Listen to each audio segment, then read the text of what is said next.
please. Hey, Ray. Yes. I mean, supervisor. Wonderful. Well, welcome to the first meeting of 2026. And I'm first of all really excited to see everyone. We got a lot of good work done last year. We're really excited to get some more work done this year. And we have some new board members. Returning. So if we're gonna just take a quick minute here, introduce our new board members, and then we're gonna swear them in. So first of all, Supervisor Mueller is back. Yeah. Guys, I had to do a lot of persuading. It's Yeah. very good. Thank you, President for making this happen. We're so happy to have you back, Ray. You're such a good contributor, and we're really thrilled. You're welcome. And you do not need to be sworn in. Awesome. Because you're already legal. We do have President of the Board of Supervisors, Supervisor Corso with us. And I just got great word that you had a wonderful meeting to learn everything about what we're doing, Yes. and we're thrilled to have you. Thank you so much. Sean and Mark. Yeah. Good. So we will have our attorneys swear you in, and I think you're the only one who needs to be sworn in, right? Do we have any new alternates? Do we have any new We alternates? might be getting Myra from Pacifica. Is she not here yet? No. Is she Because coming? I asked Christine if she wanted to carpool. She said, "No, I'm in Sacramento at the new mayor's training," and she said Myra's coming just one day. Okay, we can swear her in when she comes. All right, we'll go ahead and raise your right hand. And I will do line by line, so you can repeat after me. I, Supervisor Corso, do solemnly swear that I will support and defend the Constitution of the United States and the Constitution of the State of California against all enemies, foreign and domestic. I, Supervisor Corso, do solemnly swear that I will support and defend the Constitution of the United States and the Constitution of the State of California against all enemies, foreign and domestic. And I will bear true faith and allegiance to the Constitution of the United States and the Constitution of the State of California. That I will bear true faith and allegiance to the Constitution of the United States and the Constitution of the State of California. That I will take this obligation freely without any mental reservation or purpose of evasion. And that I will well and faithfully discharge the duties upon which I am about to. That I will take this obligation freely without any mental reservation or purpose of evasion, and that I will well and faithfully discharge the duties upon which I am about to enter. Thank you so much. Yeah. All right, so just a reminder, that, before we take our roll call and do the rest of our administrative, our staff works really hard all day long, so when we're done tonight, if everybody doesn't mind, I remind everybody at the beginning of the year, just to pick up all your things, please, Nellie, and everybody doesn't have to, Sean, and whoever doesn't have to clean up after us, and Brianna, wherever Brianna. I appreciate it, thank you so much. So we'll go ahead and call a roll call, please. Call me more for roll call. When I call your jurisdiction, if you'll please state your name, San Mateo County. So alphabetically. No other reports of present. For San Mateo County. Ray Mueller. Atherton, Richard Lowey. Belmont, Tom McEwen. Brisbane, Colleen Navin. Burlingame, Donna Colson. Colma, Gonzalez. Daly City, East Palo Alto, Foster City, Half Moon Bay, Patrick Johnson. Hillsborough, Leslie Bagsdale. Los Banos, Menlo Park, Betsy Nash. Millbrae, Pacifica, Portola Valley, Millbrae, You. Redwood City, San Bruno, Marty Medina. San Carlos, John Dugan. San Mateo, Adam Lorraine. South San Francisco, James Bowman. and Woodside. Hassan Aberdeen. Okay, thank you, we have a quorum. All right, can I do me just a little bit of a favor and sort of tip your things towards this, so that everybody down here knows. It's sometimes hard to see everything going on. Okay, We are, we do not have anyone participating under 2449, right? Okay. And we've sworn in our new board member. So at this point, I'm going to go ahead and take public comment. Are there any items anything that has come in through email? Are there any members of the public who would like to make a comment of something not on the agenda today? Please. Okay, thank you very much. Eyes in the back of my head. Great, we're gonna close public comment. At this point, I need an action to set the agenda and to approve the consent agenda items unless anyone would like to pull something off consent or any member of the public would like to pull something off consent. Okay, seeing none, may I get a motion, please? So moved. So I have a motion by Director Mackin. Second. A second by Director Nash. May we have a roll call vote, please? Or do we need a roll call vote because we need that? Oh, God. We just saved a half an hour. There you go. Yay, all right, all those in favor? Anyone nay? Okay, motion carries unanimously. Thank you very much. We'll move on to our regular agenda item. The first item is the chair report. Which Sean is driving the bus. There we go. Okay, so the only thing I have to talk about tonight is that it is that time of year. We're going to be doing board officer conversations. And there will be a nominating committee. I have asked 2 other board members to join me on a small nominating committee. I've asked Director DeGolia, past chair, and Director Nash to join me. And our job will be to vet out and develop a slate of officers for the February board meeting. If the process is going to be that if you're interested, please send me an email. And in addition, we're going to meet and talk about everybody, talk about everybody that's on executive committee, everybody else that might be interested. So we may make some phone calls and stuff. Because we know all of you probably are not going to just immediately raise your hands. So, yeah. If you are interested, you can email the 3 of us. Or you can just email Sean and maybe that's easier. Email Sean and you'll forward it to us. You'll have Sean's email. Sure. And if you are interested, just maybe a little bit of your background of how long you've been on the board, some of the committees that you've sat on, so we have some information about people. And generally, as you know, the rotation goes, we will migrate the vice chair to the chair, but that's not, Not guaranteed. it's not a guarantee. We all know that. So both seats, if you're interested in either seat, please let us know.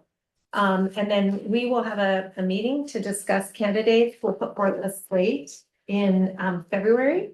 And then the idea would be to elect in February, and then the installation will be either at the beginning or the end, depending on the March meeting, whatever we decide to do. So it would flip over sometime in March. Yep.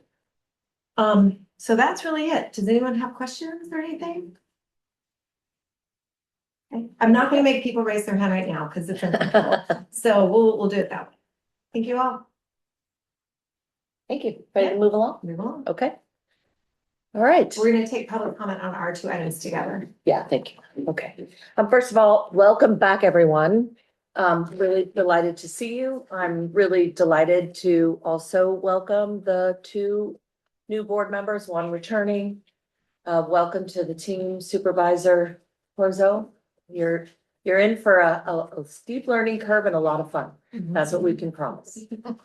We also have confirmed East Palo Alto Council Member Mark Dinan. Mark with us tonight? No. Okay. But he will now become the primary council member. And then we have a handful of new alternates who will be sworn in as they join us. So welcome. I also want to let you know that the team has scheduled the first community feedback forum. That is now scheduled for March 4th in Half Moon Bay. It's going to be at the Senior Coastsiders facility.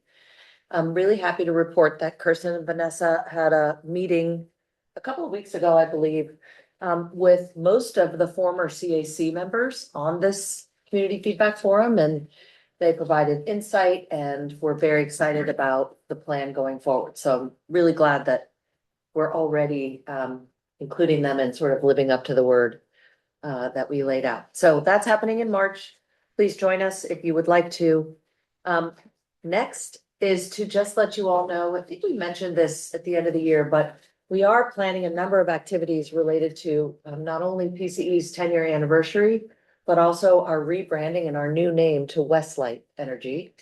And so we're going to be doing a roadshow to all of the councils and board of supervisors. One component of that is that our JPA agreement requires approval of all of our members to change the name. So that will be likely on your consent agendas, but we can figure that out. So you'll either see myself, Shalini, or Mark. And we're gonna do a blitz and try and get everybody in 3 months. So coming your way. Also to let you know that we did get the lease signed that you all approved at the November board meeting for 400 South El Camino. So we are dialed in for that. We're very excited about it. We have a meeting tomorrow morning with the architecture firm to take a look at layouts and all of the rest of it. So things are underway. We do plan to begin tenant improvements in July when the current tenant moves out, with the hope that we're in by October. And there will be an office warming party in December to coincide with holiday event and all of that. So of course, all of you will be included there. Next up is just a quick, I think, beginning of the year refresher, especially for our newer board members, about board operations. So I believe that Nellie sent around, or we had in last month's packet, the calendar for the year. But our board meetings are the fourth Thursday of every month. Just so you know, we have looked at alternative options, and it's the only night that doesn't compete with somebody's council meeting. So it's gonna stay that way. We had to change November and December to accommodate the holidays. So that is another reality. We are hoping to cancel the July meeting as we have in the past couple of years. The only reason we don't right away is that if we have a power contract or something that requires it, we keep it on the calendar. But we're shooting for July. Please let Nellie and me know if you have any absences. We also want to encourage you to join a committee. So we have, as you know, a number of staff-led committees: marketing, power resources, programs, legislative, to name a few. So if you're interested in joining any of those, at the moment, we do not have any openings for executive committee or audit and finance. But that will all be presented as sort of a renewed slate when the new chair comes on board. The next is just letting you know that we will always provide you with thorough analysis and options. So as you all know, our team has grown almost doubled in the last 2.5, 3 years. So we've really deepened our subject matter expertise, and we are very much driven by data and analytics. So hopefully you notice that in the board staff reports, we're not trying to give you a novel. In fact, we're very careful about not doing that, but also making them super dense and packed with data and information. We will usually make a recommendation, which is common, right? Cities do this, the county does this, but we will also offer considerations and options where feasible. So we encourage you to have those open discussions. Transparency and accessibility. One of the pillars of our internal values and our external values is transparency. Our work is anchored in trust, in respect, and in partnership, and that fully extends out to the partnership that we have with the board. It's the most important relationship that we have. We really aim for clear and consistent communication and information sharing. If you're not getting what you need, or if you need anything before these meetings, or we're having a study session, or there's something going on that you want to talk about an idea, give us a call. We strive for a same-day response. Sometimes it's 24 hours if it's more complicated. So just give us a call. Please always include me in that. But I have no issue if you need to reach out to a staff director. Just please keep me posted on when you do that. And then this year, we have multiple opportunities for learning. I'll go into that in a second. We're gonna do another board survey in the spring. It's been a couple of years. So we'll have that this spring. And then, as I mentioned, please share any of your ideas. We got a good one from Donna yesterday. And we're gonna run the traps on that. So anytime you have an idea, just let us know, or you want to share something. So, the board education this year is not gonna be quite as robust as last year because we have a huge implementation year with everything going on. So we're gonna do a CAISO tour in April. Mark your calendars for that. is for the new. Oh, excuse me. The California Independent System Operators based out of Folsom, California. They are essentially I call them like the traffic cops of all of the electrons running up and down the spine of our electrical grid through the state of California. So they manage the flow and the matching and all the rest of it, the load management for the state. So it's a really interesting tour. A number of board members have taken it. The Cal CCA annual conference is in Sacramento this year, May 12 through 14. We would like to take as many board members as we can. It's an excellent learning opportunity, an excellent opportunity to meet your counterparties from other CCAs, et cetera. So please plan for that if you can join us. And then right now we've identified 3 study sessions, one on affordability and all the things that PCE is doing to respond to the affordability crisis in our state. We're gonna have one on DAC GT, which is Disadvantaged Communities Green Tariff, and other low-income discount programs, really for all of you to understand how that works and the other things that we offer for our vulnerable customers. And then the third that's been identified so far is we'll do a deeper dive study session on nuclear and nuclear power and where it's going and all of the advancements therein. If you all have other suggestions for topics, please send them our way, because it's a big piece of what we do throughout the year. And also, please RSVP to Nellie if you can go to CAISO or Cal CCA, but only respond to her when you know for sure that you can go, because it gets to be a little bit of a bouncing ball with RSVP. So, did I get that right, Nellie? Did I do that delicately? Okay. Thank you. I appreciate it. Okay. Now, yes. Are the topical study sessions, will they be at the board meetings? Yes, typically we'll try and find a light one, maybe start a half an hour early, go for an hour into the topic and then, yeah, absolutely. Thank you.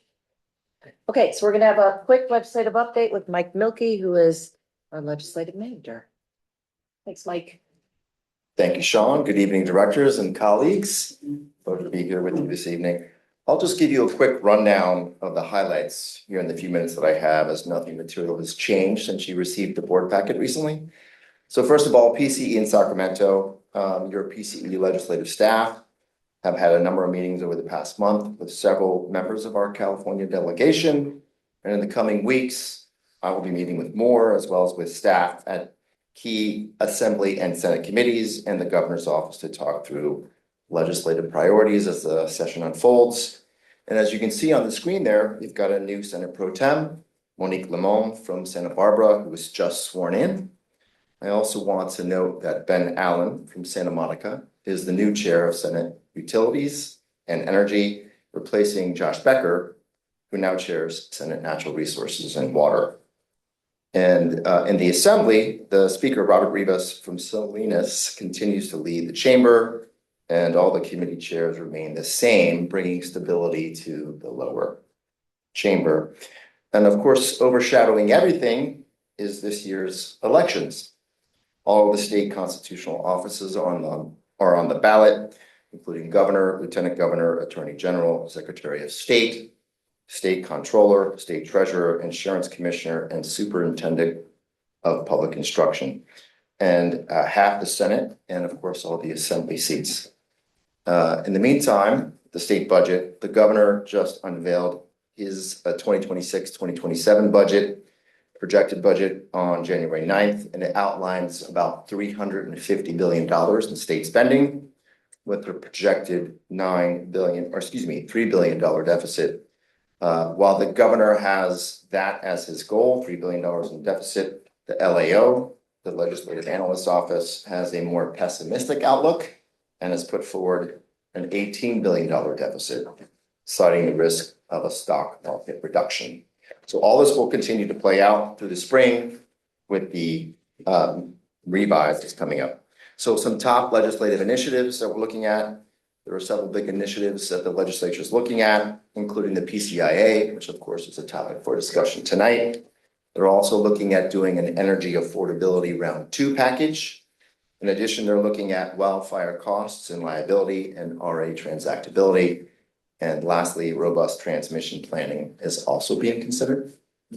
It's still early, so we'll keep an eye on all this and update you. Let's turn to the federal side. Next slide, please. Thank you. At the federal level, we want to let you know that we've decided to end for now our relationship with Thorn Run Partners, who we've worked with for the past couple of years. As things have materially changed in Washington, D.C. with leadership, we'll review this again after the midterms. In the meantime, our federal trade association, Lean, has retained the services of McGuire Whitney, which is a small in size but really powerful political consulting firm, which we will make use of. And the overview from DC, so the Senate and the House returned to session or this month, kicking off a very short window ahead of the January 30th government funding deadline. So lawmakers must finish their work on a number of different appropriations bills. They're taking a minibus approach instead of an omnibus approach this year. And that's they're working hard on all of those. And some of early material issues that they're looking at, you can see on the screen, permitting reform. Momentum has slowed there, unfortunately. We've been following the Standardizing, Permitting, and Expediting Economic Development, or SPEED Act, which had bipartisan support, but unfortunately that stalled because of some pushback on what the Trump administration's done with regards to offshore wind.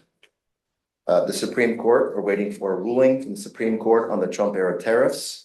That has a big impact on the cost of almost everything you can think of, including a number of key items in the energy supply chain. We've heard that there may be a ruling on that in the next couple of weeks. And then lastly, we're waiting for the Treasury, which writes these rules, to deliver the rules on the Foreign Entities of Concern, or FEOC, which would affect access to tax credits and eligibility for some energy supply chain categories. So this should also be released in the next couple of weeks. And we're expecting that will be pretty strict. And of course, this will affect the energy supply chain as well. And we'll keep you updated on all of that. That's a quick run through. Thank you, Mike. I've given you all I've got for now. Is there any questions before I leave the podium?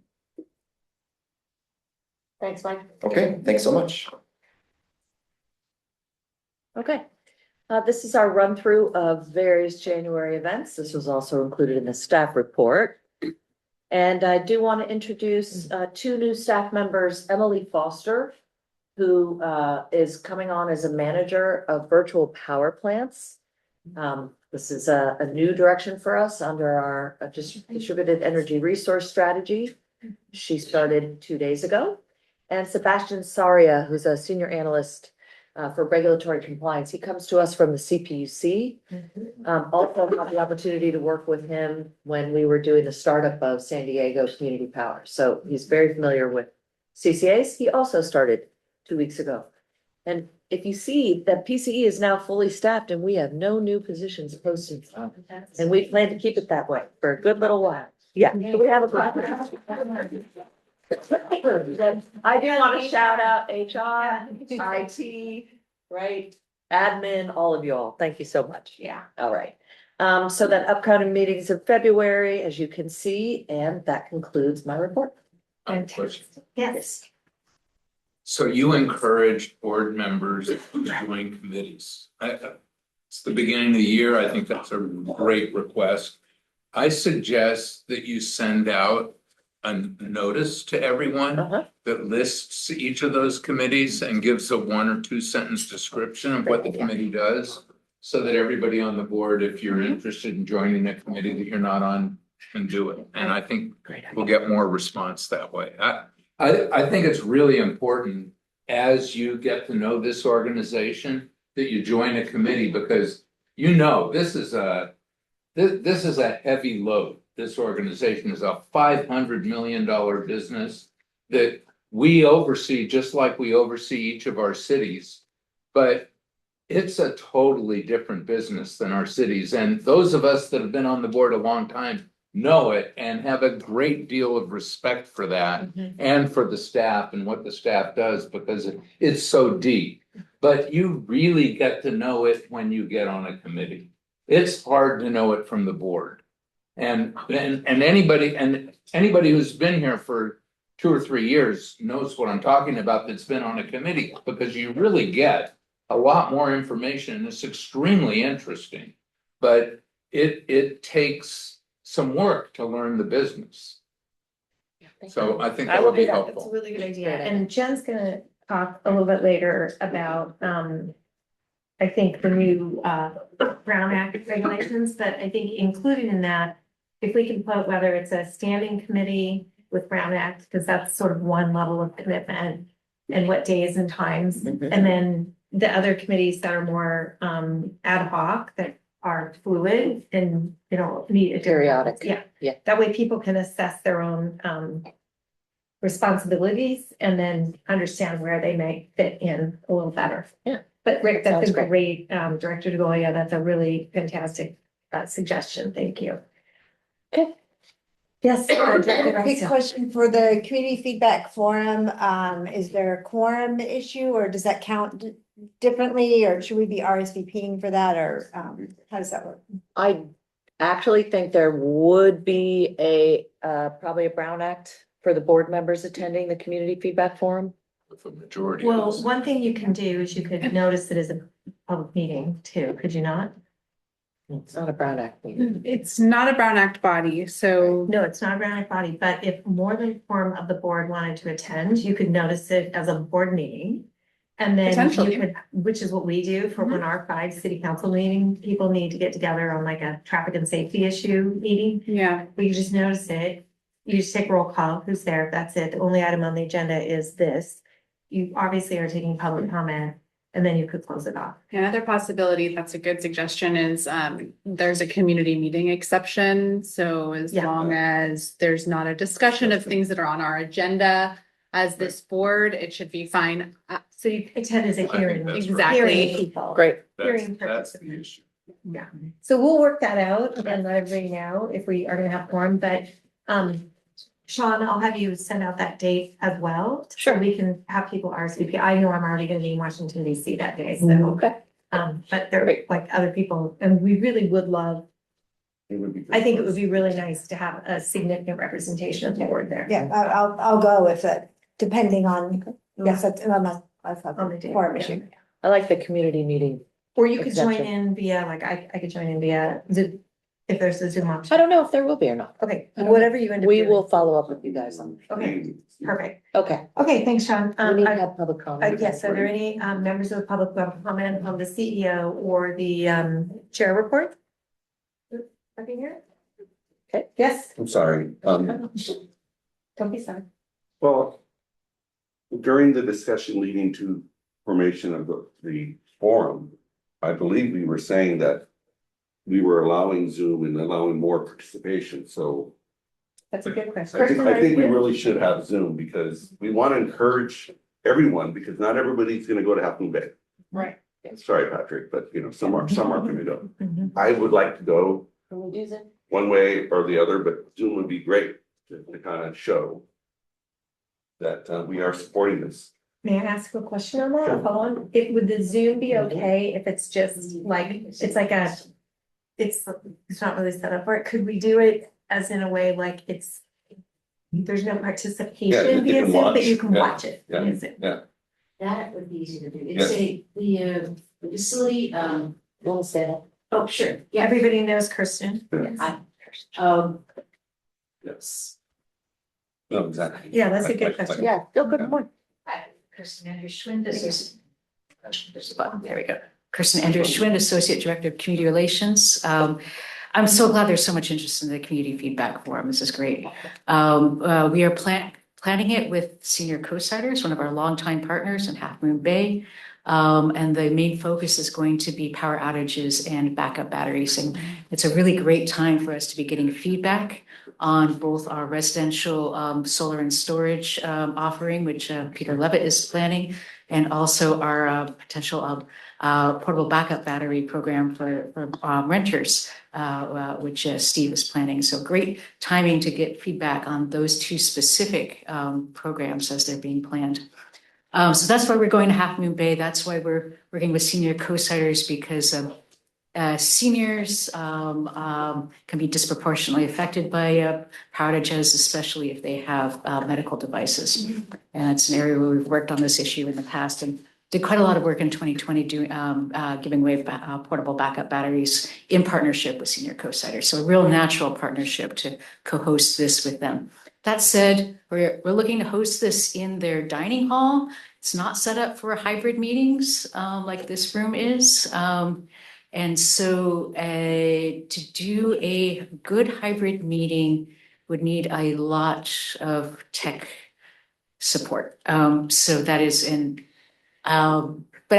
an interesting idea. Can we let's look at it? But that space is not really set up for a hybrid meeting. So maybe not a full, Yeah, please. maybe not a full hybrid, but at least people could listen. I know at our council meetings, we don't let the public ask questions.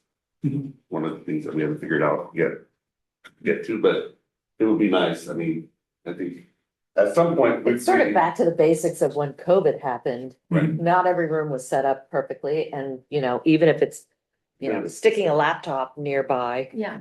we could, let's talk about it. Yeah, happy to chat with our IT team about what we can put It together. would be nice. Go And- IT. And reported for people. I would also, on that note, like to suggest that Supervisor Mueller, if it would be okay, since this is your district, would you be amenable to working with staff to see if there's any other nonprofit, like I was just suggesting, Alas, and some other people that aren't necessarily partners, but we want to get the word out. Yeah, I'm happy to help get the word out. The thing that I was gonna tell you is that I would, if we haven't, we should invite PG&E to go. And the reason why is, especially coming out of these last storm systems, you're gonna have a lot. So I once did one of these on outages and the room was packed. And Montera, Moss Beach area had outages over 4 days on Christmas Eve and thereafter. So you're gonna see, I think, a lot of people from the coast come to this meeting, and if PG&E isn't there, I think that's probably not gonna go well. So you're gonna end up trying to answer questions for them and. Right, we can get the governance person. Let's follow up. We'll follow up with you on that. That's Thank great. you, great suggestion. Yes, Director Johnson. So on having the meeting, I would recommend probably doing it at the Ted Adcock Center, because you could probably do Zoom there and you'd fit more people. And the Yeah. senior center is pretty small, to be honest with you. I would definitely consider reaching out to Kenyatta Cove seniors out there, because they're the ones that have a lot of outages, and the Ocean Colony, because south of town is usually the ones that I was doing that grid ideas where we talked about it. That's where all the power outs are in the south. So you're gonna pack the house with this meeting, I can tell you that right now.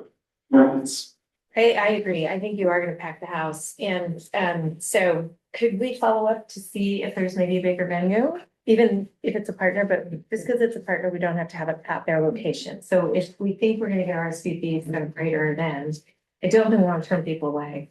That would be I think the potentially. Ted Adcock would be a better choice, to be honest with you. Yeah, It's got parking, everybody's accustomed to going there. And the other thing I would recommend is that we get something out to Half Moon Bay's, their manager, for city managers, so they can get something out on their websites. Yeah. So that we can get the advertisement going on Facebook and Instagram, because we have a new communications person that's really good at that, and that's what we're doing hard on. I think these are really good suggestions. I think working with the regional directors and the supervisors that are in those areas and regions, as well as, we should include Director Bowles, Christina as well, because Pacifica along there, and then of course the county, the unincorporated county. And this is our commitment to this, that if there's 300 people that want to come, we need to accommodate them. So let's make sure the first one is as inclusive and big. Absolutely. And technically savvy as we can. Good feedback. Yes, Director Nash. Will this be specific to the coast side, or is this, because I certainly know we have constituents who will be interested in power outages? Anyone can come. Anyone? Right? Yeah, it's open to Discussion everybody. to That's right. All right, It'll likely focus Kirsten, do you want to return But to the Very the? great. agenda- Yeah, then I'm gonna say you really probably need to have a, Big menu. well, you're gonna need an online option. Yeah. Yeah, everyone's not gonna, but. Yeah. Like, Yeah, that's a really important, so, Good feedback and it gives us time. yeah, we to have adjust. time to adjust. Okay, thank you. And if the date has to change because of the venue availability or something, I think we work that out. If we have to push it a week back or two, it's the What way, date is that again? I'm sorry. March 4th. So we're looking at. Thank you. Yeah, we have a month to get, we'll get a little update next time from you. Okay, we good? Yep. Any other questions? Yes, yes. We're good. Oh, we're good. Thank you, Glad Kirsten. She was just Everybody's sitting very- there like about ready to Waiting. explode, but that's okay. I'm glad to see so much interest. Yeah. You asked for it, you got it. Yep.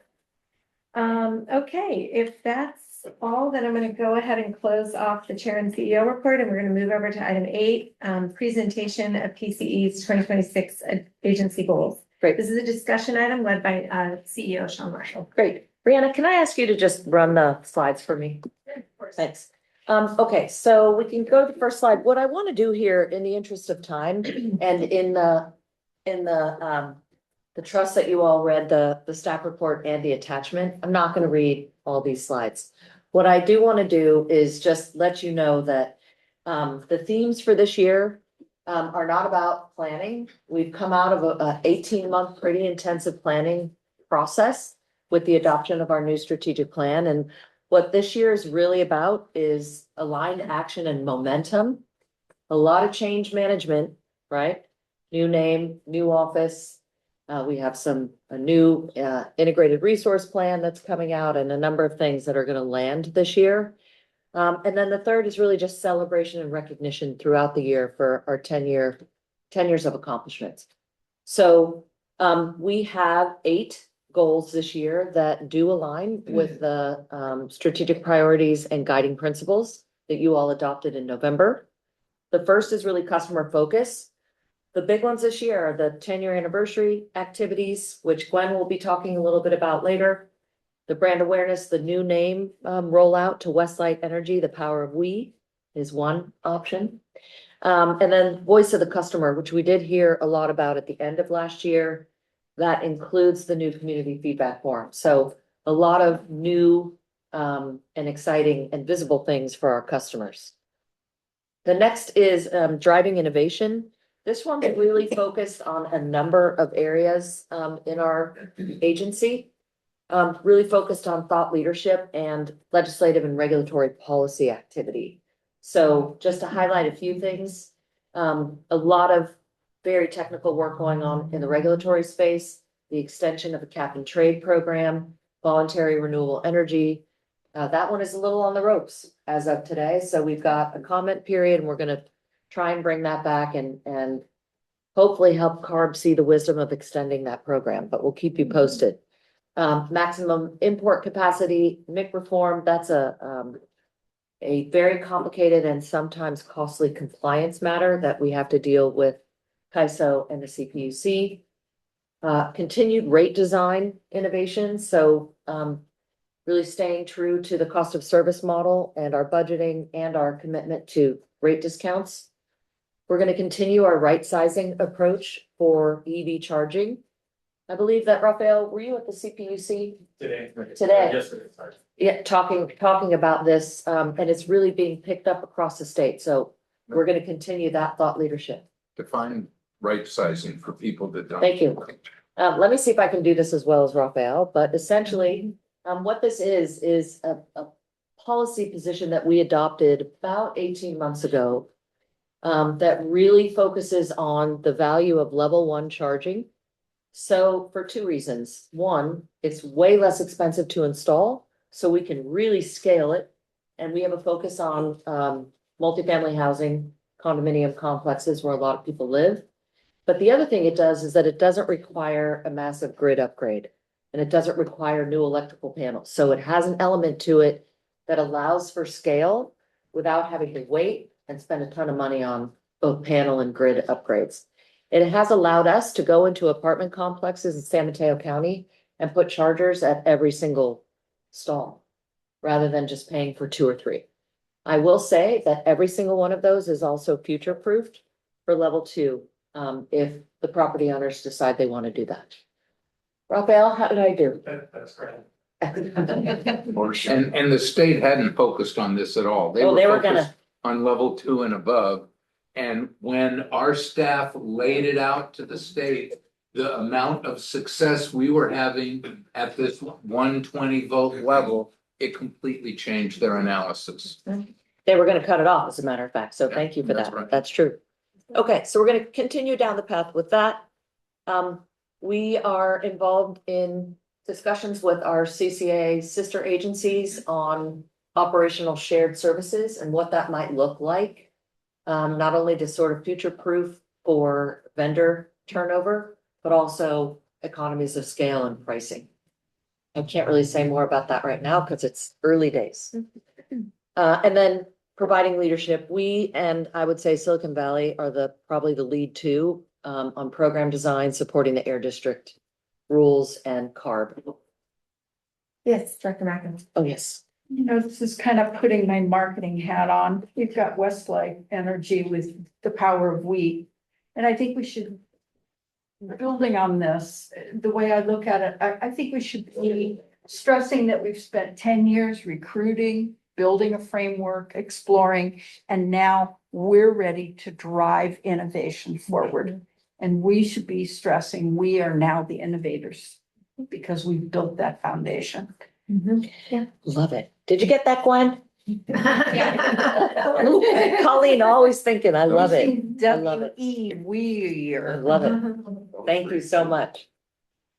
Okay, economic development, really here. This one bounced around in the last couple of weeks, and it's absolutely related to the discussion we're gonna be having later about rates. So this bogey of at least 10 million in customer savings, could change depending on what you all decide this evening.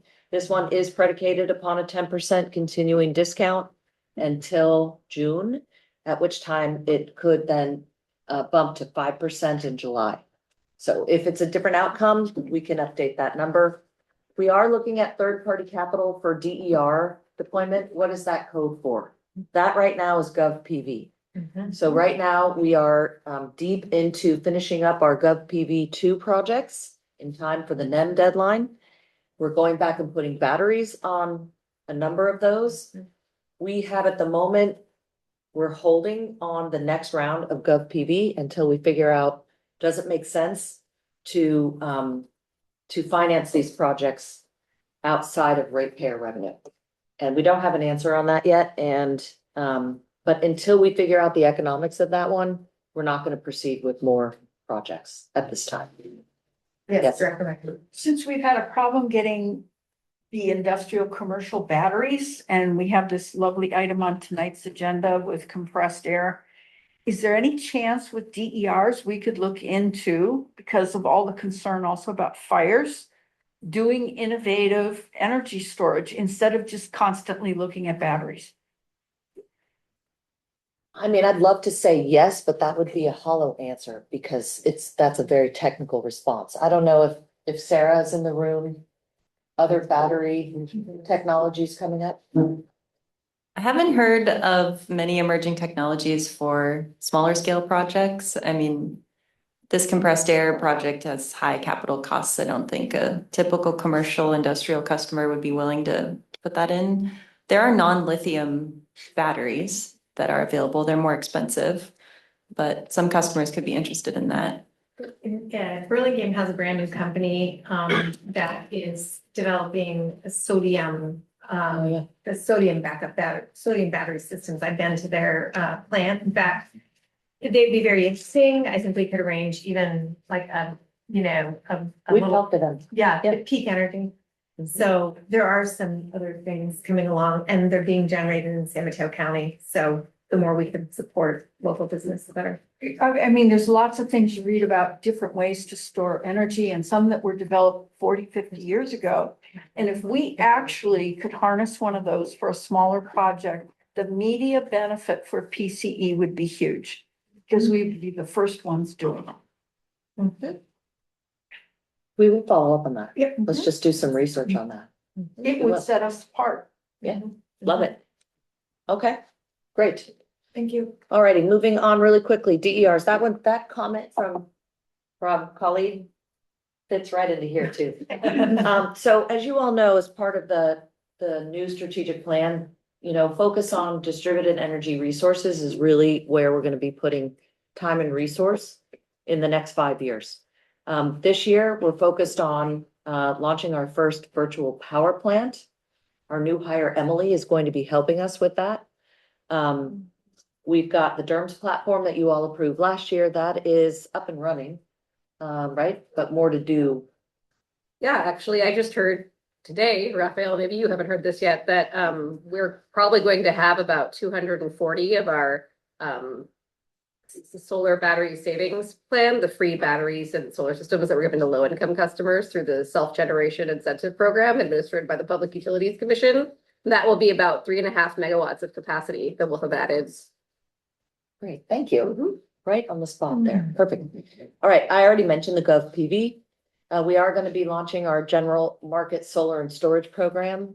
That is sort of version 2.0 of our Power on Peninsula residential solar plus storage.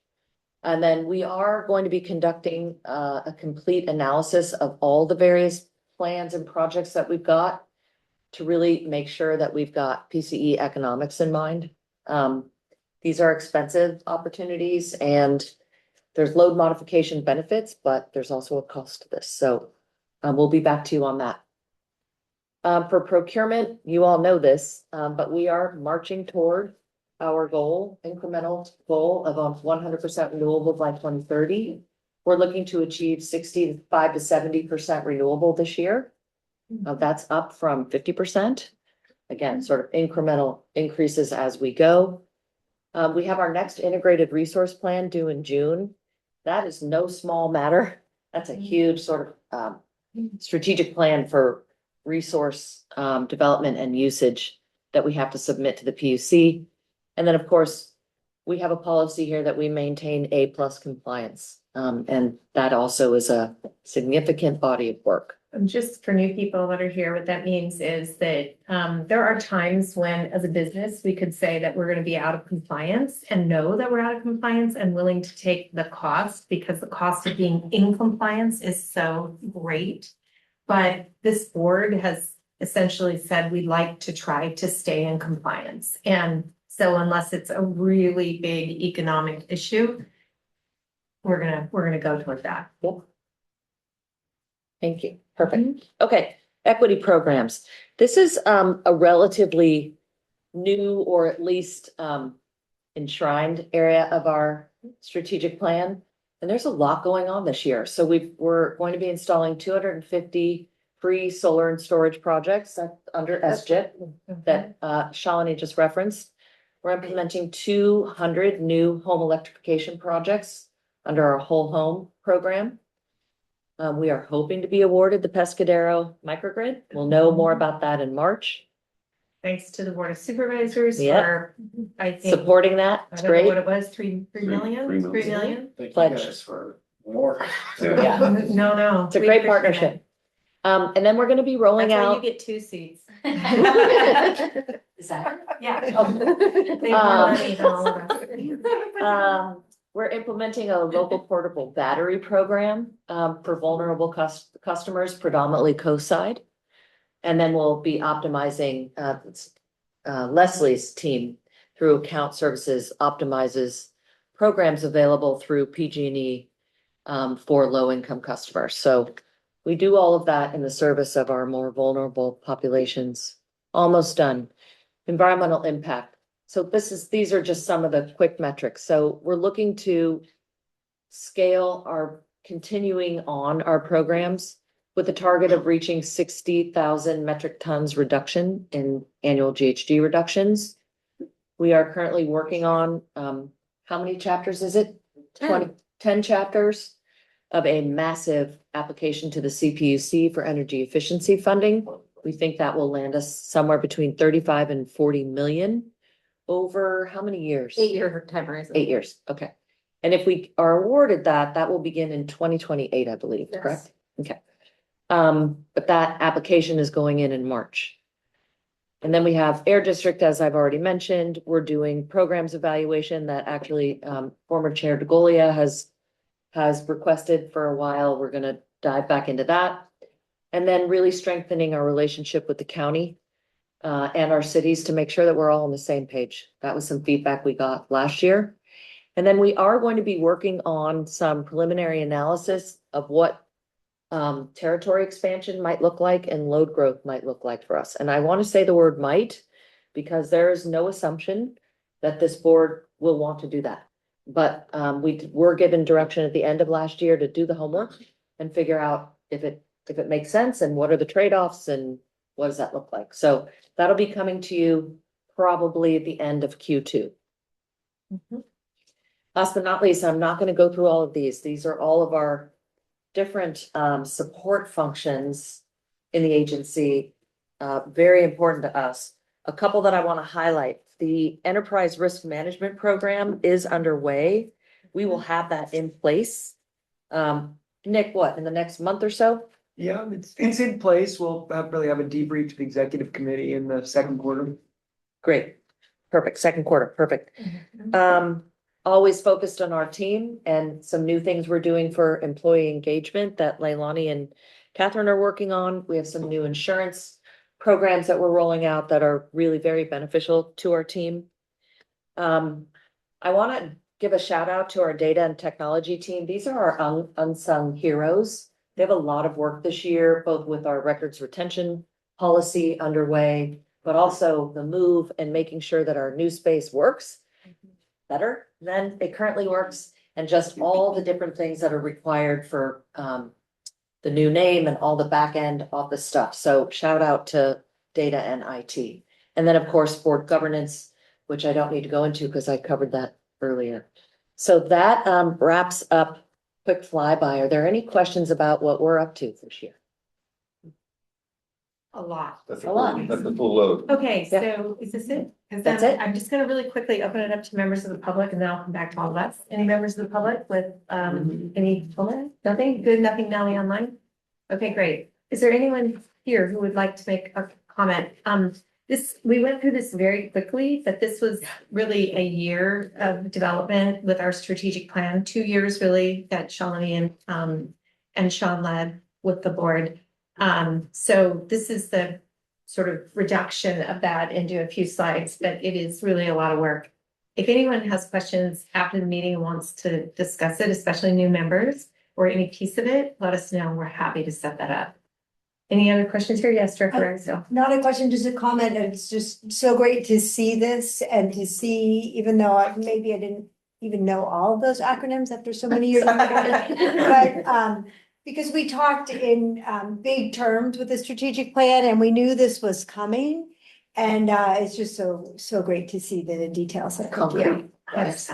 Great. And we will use these to report back to you at the board retreat, which we think will be in October per usual.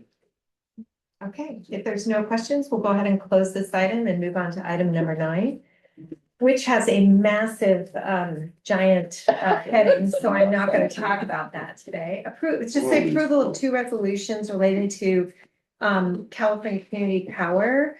I'm not going to go into the details, but Sarah Mata is going to go ahead, our Senior Manager of Power Resources is going to go ahead and lead us through this. Hi, everyone. And Good this is evening. an action item, I Yes, think. it is. Yeah. Good evening. And I'm happy to be here tonight to walk you through the very complicated board documents that we put together. Thank you, Nellie. Okay, here's the door stopper of a resolution. There will be 2 resolutions. Tonight we'll be asking you to vote 2 separate times. The first vote will be whether Sean can vote to approve this Willow Rock Energy Storage Center project at the CC Power Board meeting next week. So Sean serves on the CC Power Board of Directors. CC Power has a compressed air energy storage project that they are considering. We want to direct Sean how to vote at that meeting. And then the second item. Can we hold on just again? We have new people here. I want to explain this. Yeah. So we can do our own direct energy procurement.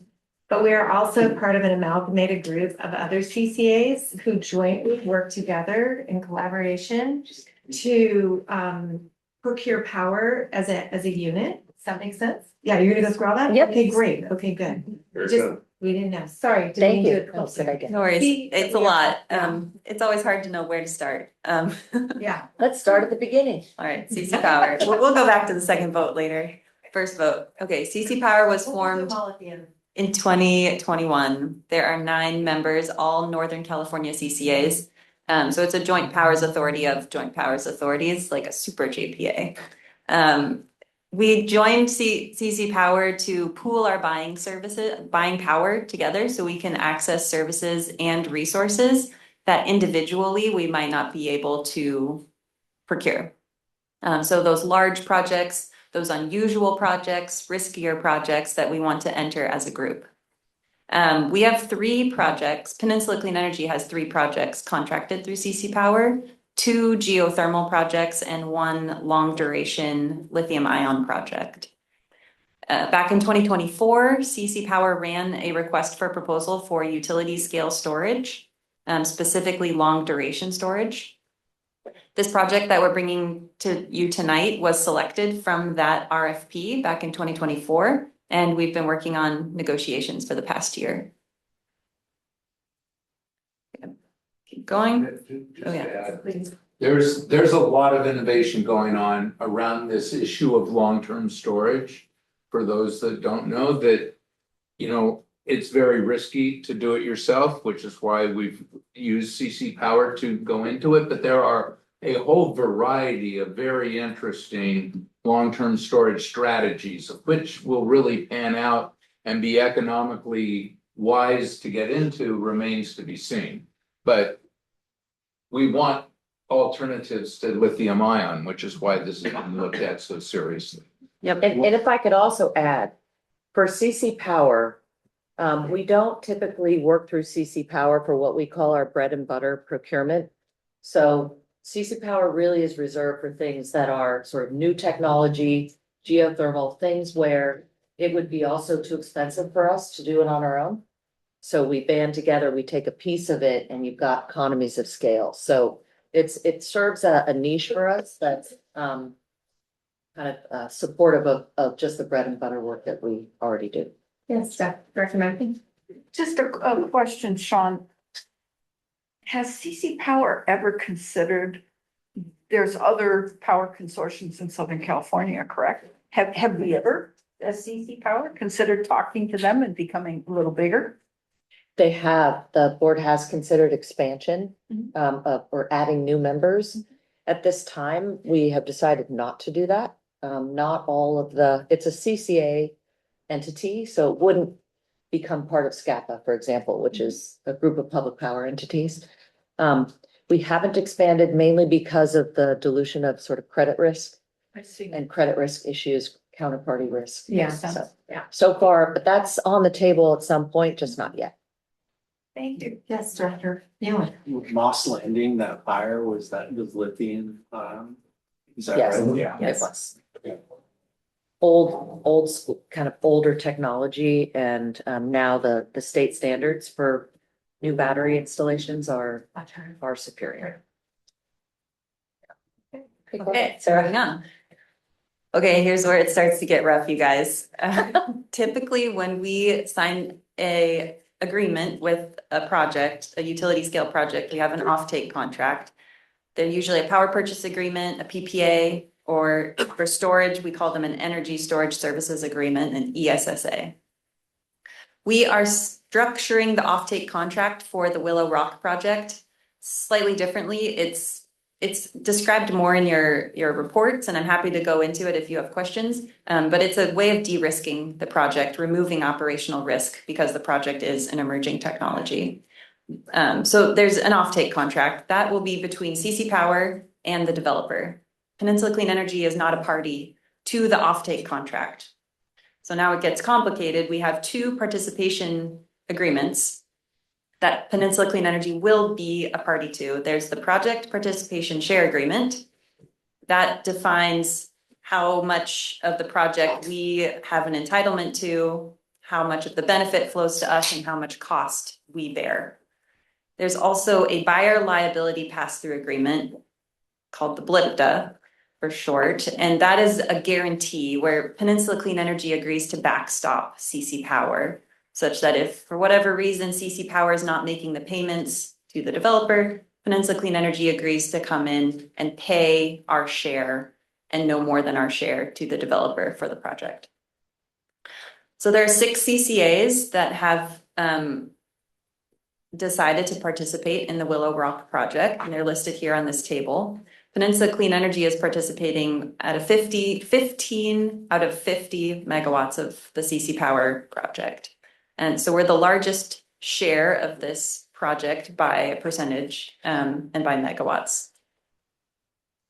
So we've had more negotiating power in the negotiations than some of the other smaller CCA partners.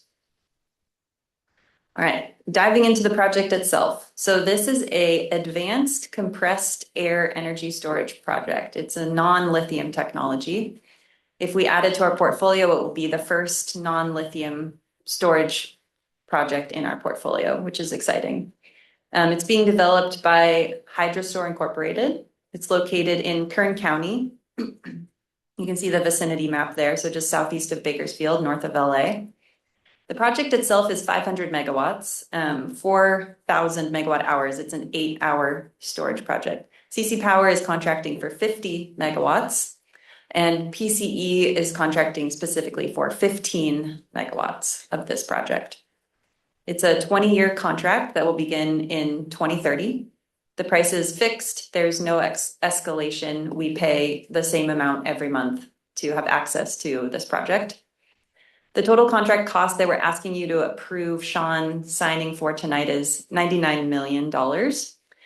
That includes an additional 25% step up under our project participation share agreement. So because we're contracting this jointly with other CCAs, there's a risk that another partner might default. And so under our participation agreement, we agree to take on a defaulting member's share of the project up to a maximum of 25% of our original share.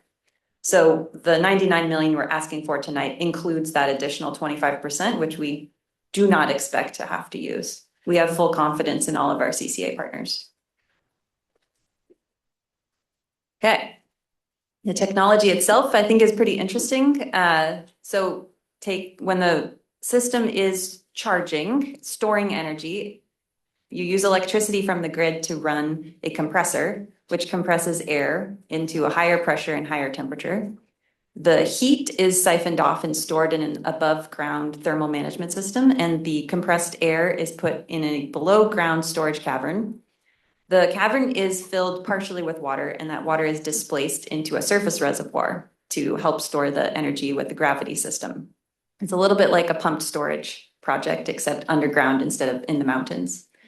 Then when you want to discharge the technology, you lower water from the surface reservoir back into the underwater cavern. This pushes the high pressure air back up to the surface. You reheat it with heat that has been stored above ground in the thermal management system, and you use the hot compressed air to run a turbine in reverse as a generator. And that generates electricity that gets pushed back out to the grid. So this technology uses only air and water as its materials, and it is a non-lithium technology that should operate for a very long lifetime. All right, there's a link in the report if you want to watch. There's a little video on the internet. I didn't load it up here, but it's kind of a I watched it. Pretty neat cool. little video to watch. Very cool. Okay, a little bit on the developer. Hydrostore Incorporated is based out of Canada. They were founded about 16 years ago. They have one operating compressed air project in Canada, and they are developing not just this 500 megawatt project here in Kern County, but another 200 megawatt facility in Australia. One kind of exciting piece about this project is they have secured a federal Department of Energy loan guarantee for $1.8 billion, which will help them finance the construction of the project. And all indications are that the DOE is continuing to support this project. So when was the Canadian project established, and Is That's a it, good question. It's a smaller project. It's like kilowatt scale project. More of a demonstration. Okay. Director Moore? Are they constructing the cavern? I don't think construction has started.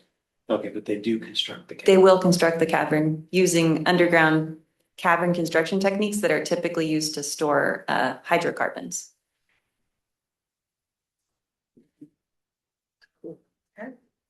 This is very interesting. Yes, okay. The project has passed our environmental screens, both PCE's internal screening process and CC Powers. They have received their permits from the California Energy Commission and the local air pollution district. And they have a water supply agreement with the local water agency for the water. They have letters of support from environmental groups. And just to note, this iteration of compressed air is emissions free, which is an advancement from previous generations of the technology, which required small amounts of fossil fuel to reheat the compressed air as it came back out of storage. Okay, the developer has agreed to use a project labor agreement to construct the project. And there will also be a peak of 750 jobs created during the construction phase. That's total for the entire 500 megawatt project. During the operations phase, this project will create about 40 permanent jobs. This is significantly more than you would see with a lithium ion type project because there's a lot more mechanical operations involved in this project than just a lithium ion battery. All right, notes on safety. There are no combustion hazards in this type of project. There are no exotic materials and no risk of fire or thermal runaway of the stored energy. I think we covered the process relies on water and air that are compressed at relatively low pressures and temperatures. As we also mentioned, the cavern construction technique is borrowed from the hydrocarbon industry. So storing hydrocarbons underground requires a lot more rigorous construction than just storing air and water, but they will be using the same techniques here. So the main risk for a project like this is mechanical failure of parts, tanks, pipes, leaks. Okay, now to go back to a summary of the benefits, this will diversify our portfolio storage technology. It'll be our first, if we join this project, it would be the first non-lithium storage project in our portfolio. We have done several things to reduce the risk of contracting for this project, despite its emerging, the emerging nature of the technology. We're pursuing this jointly with CC Power, allowing us to take a smaller share of this technology than we would be able to unilaterally, which reduces our exposure to the project if some challenges are encountered.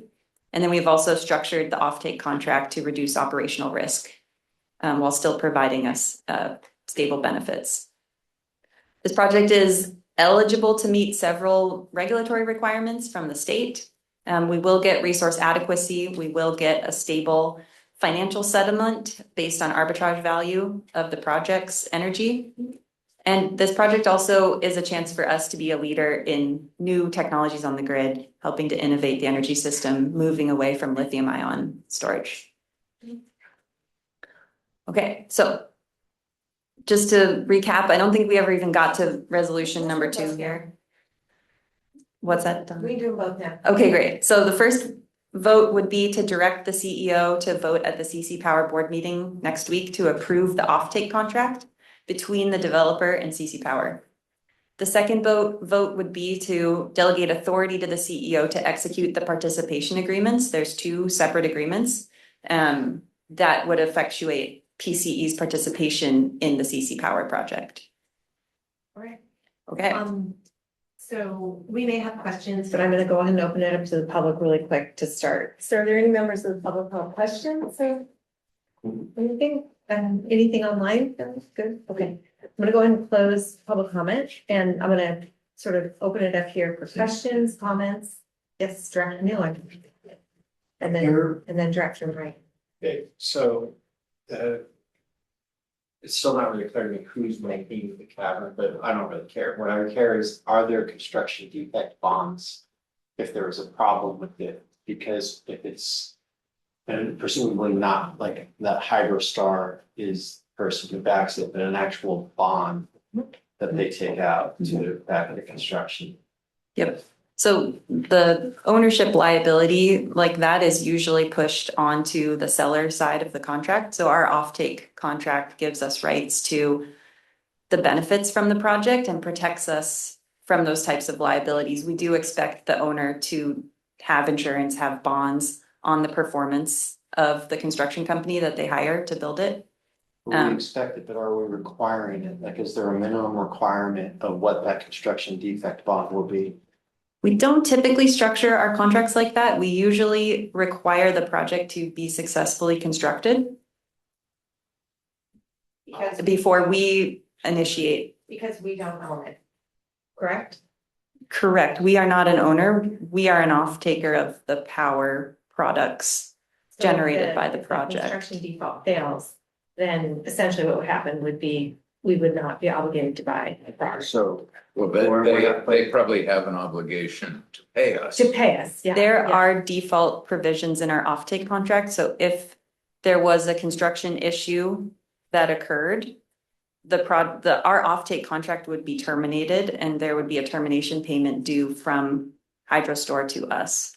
Right, but they would have already spent the money on construction and they're a brand new company when this is their first large scale project. So where are they getting the money to pay us if they don't have a bond? We have performance security. There's a development security and a performance security in the contract.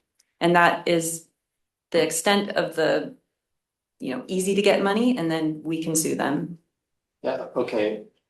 Again, if they are a brand new company and this is their largest project and they are putting cash out, you can sue them, but they don't have it. Right. So that's why you ask for the bond. So all I'm saying is I would like us to make sure there's a requirement that there is a financial backstop so we can get our money back if they construct that cavern wrong. So we won't be spending any money. So sorry, I misinterpreted your question. We have a security. They give us cash at the beginning. Once we sign this contract, they will deliver us cash or a letter of credit for the security amount, which So we're not getting, we have no outlet. we have no outlay. Then what would we sue for? Well, if the project was Market change. operating, The market change? And Sarah, answer the question, guys. if the project has not yet reached operations, we have not paid them a single dollar. So we probably wouldn't be able to sue for more than our development security. So many millions of dollars, I don't know off the top of my head. If the project is operating and we've been relying on it to provide these energy products in our portfolio, a typical termination is to look at the market value of those products relative to the cost we would have been required to pay under the contract. And if there's a net difference in our favor, the seller has to pay us that difference. And if they don't have that ability to pay, then we could sue them. That's our final So what I option. could also say here is that there's nothing wrong with asking the question, right? So we can find out, or CC Power could. We don't have a direct relationship with the developer in this structure. We can certainly ask about it. Whether or not, sort of twice removed, we would include that in our provisions. I think that would probably not work from a practical perspective, but we can follow up on it.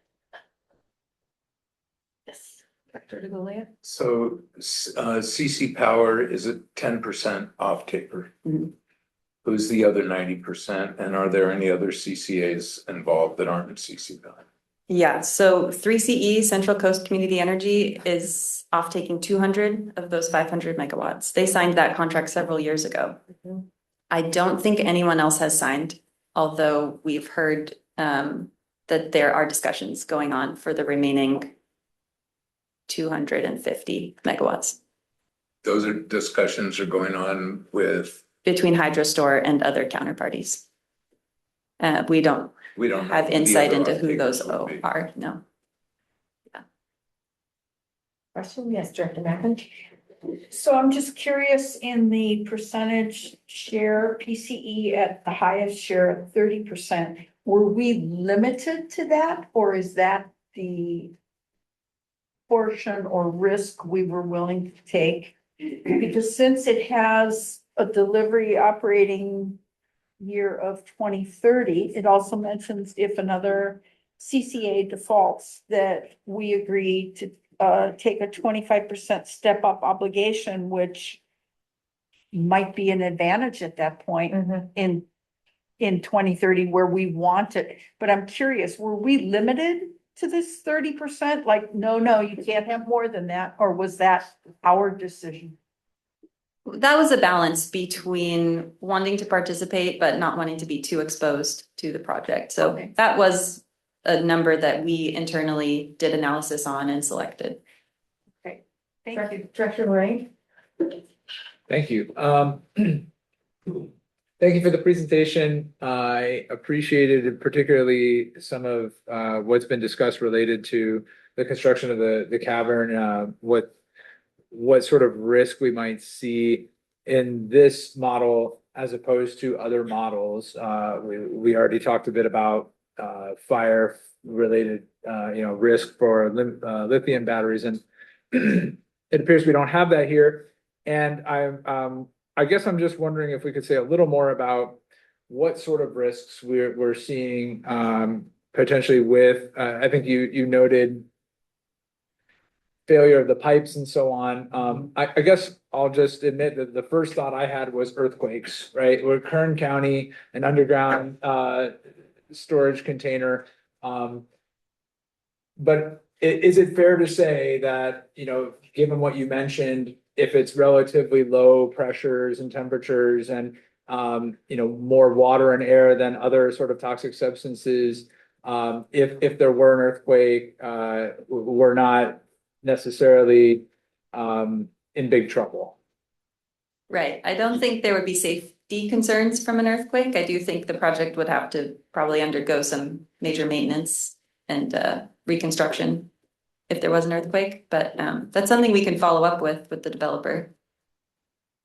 Okay, thank you for that. And I guess I'll just throw in a comment. I look forward to hearing more questions and learning more from the discussion, but I do also appreciate our taking a lead in a project like this.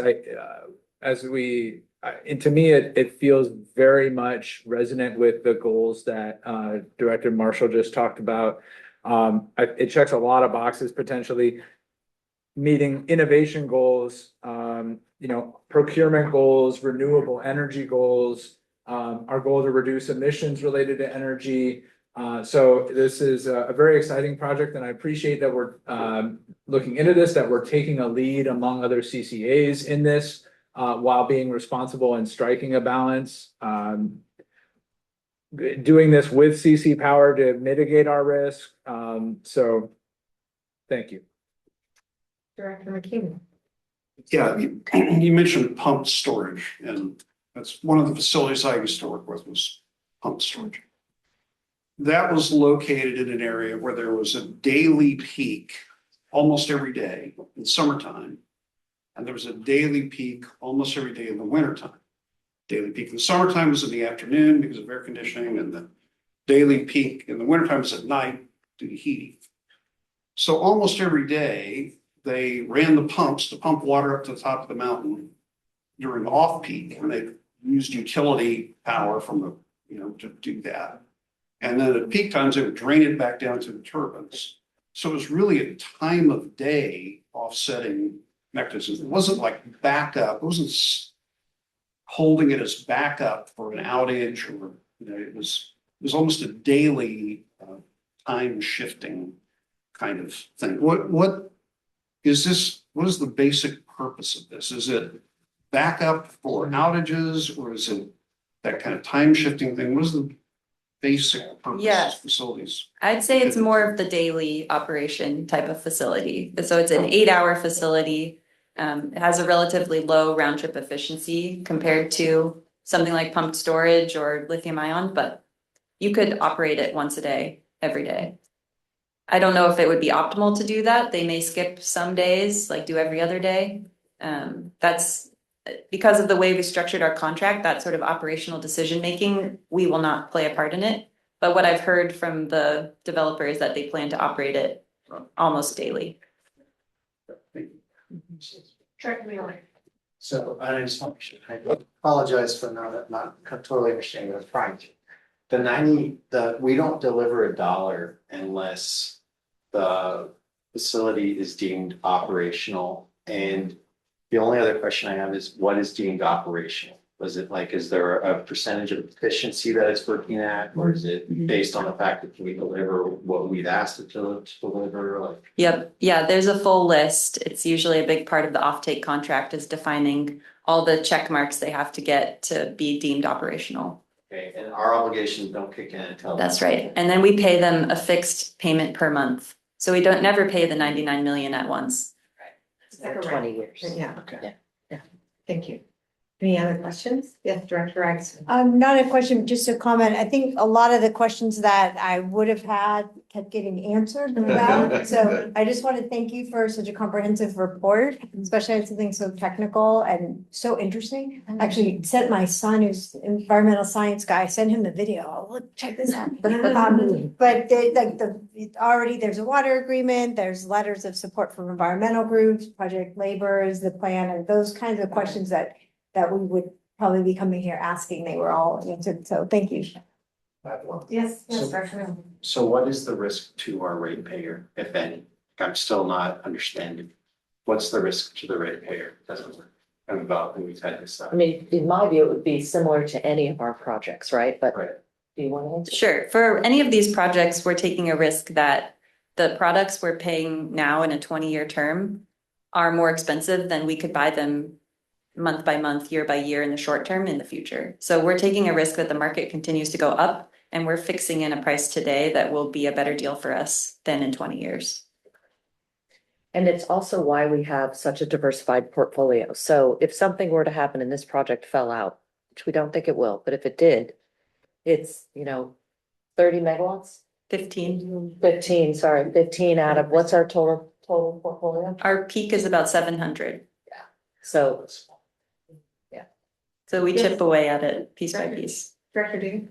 Yeah, I just wanted to say I really appreciate the leadership we're showing on a very innovative, strong project for our community. And moreover, we're a clean energy provider. It always seems inconsistent to be buying tons and tons of lithium ion, right, as a clean provider. So I love this particular innovation and the opportunity to truly be clean energy. And I'm sure there is some element of offsetting demand with a technology like this. So it's really a strong project, and it sounds very de-risked to me, as all our projects are, because we don't pay for it until they provide it. So once they are providing it, that's great. So I firmly support this project and appreciate you bringing it forward. Thank you. Any other questions? Okay.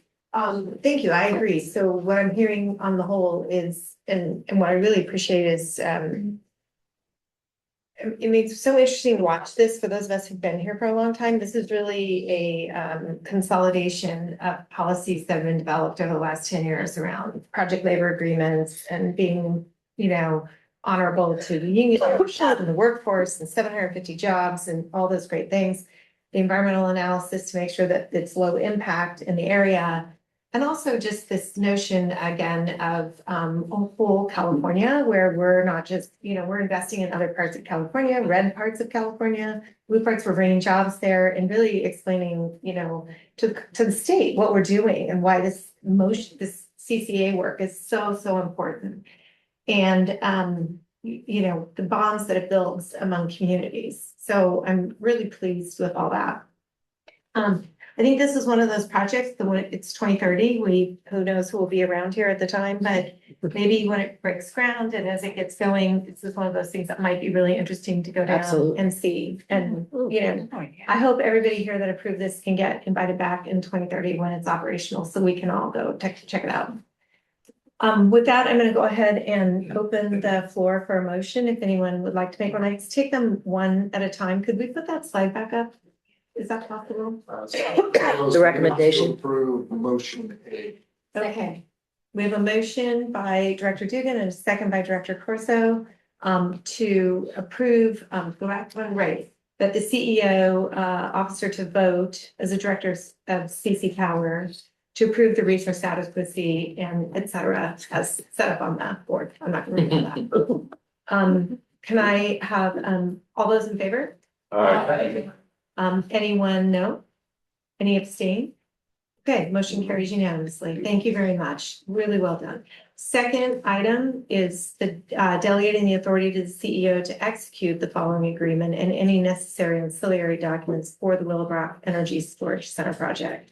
In amount of C-99. So I have a motion by Director Lorraine and a second by Director Goff Madwell.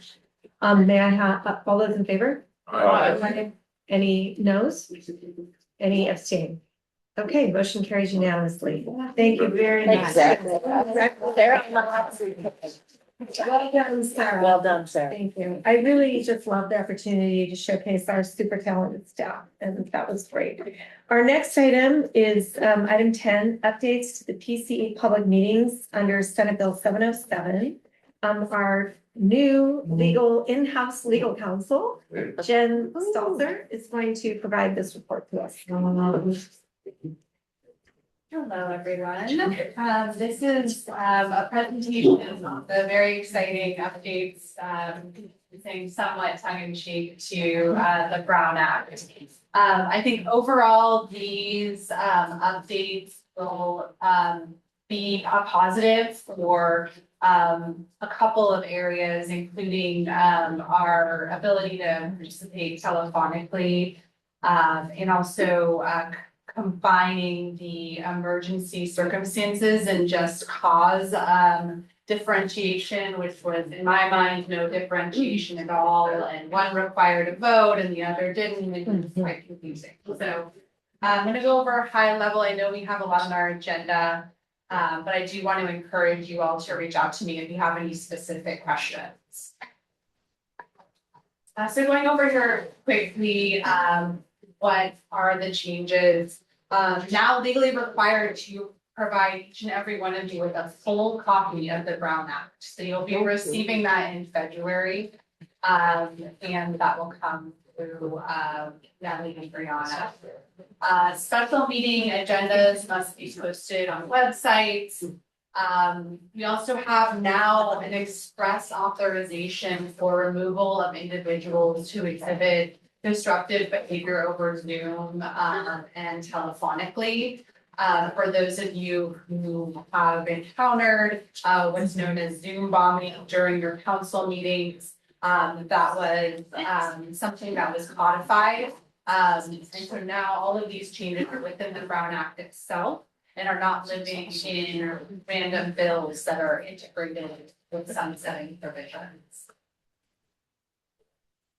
This one is important. Social media interactions for board members.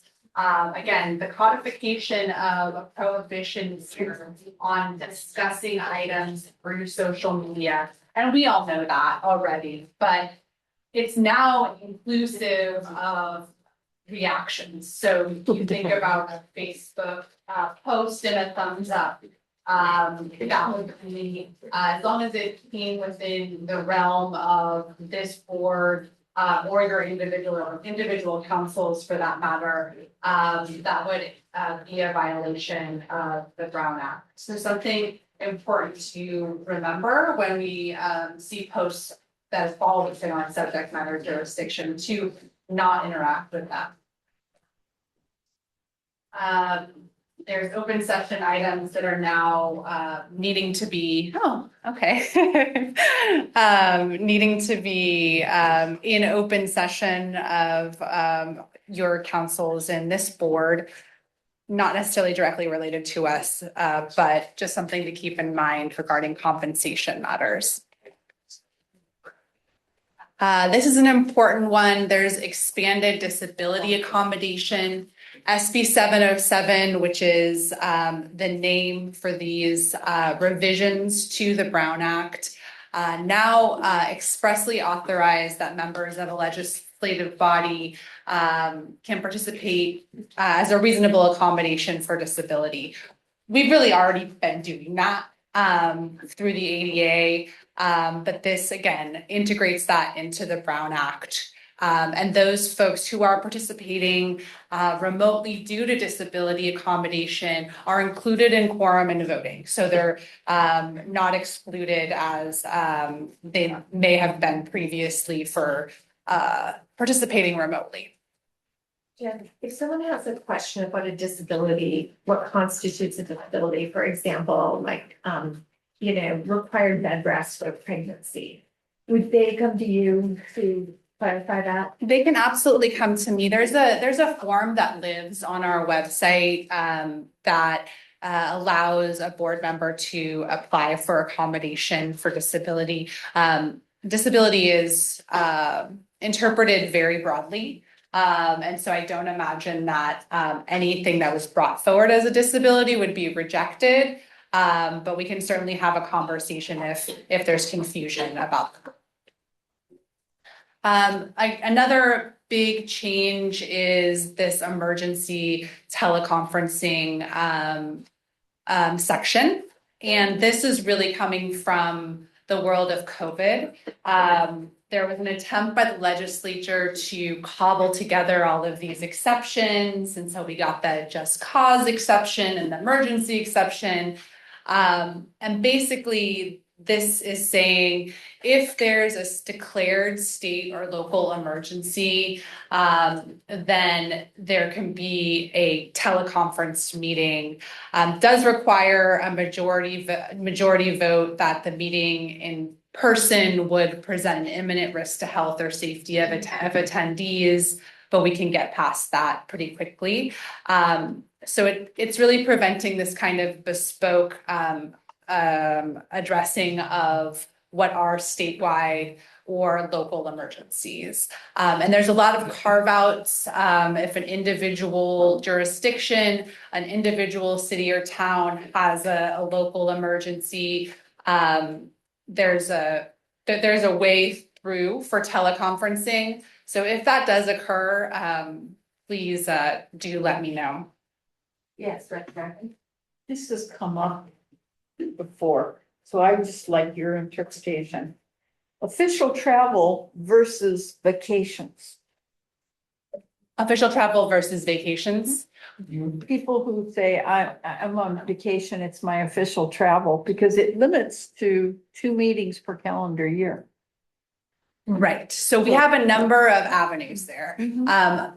We're gonna get to the sort of the just cause and the emergency circumstances have combined. So now we still have the opportunity to participate remotely if we are traveling for the business of the city or town.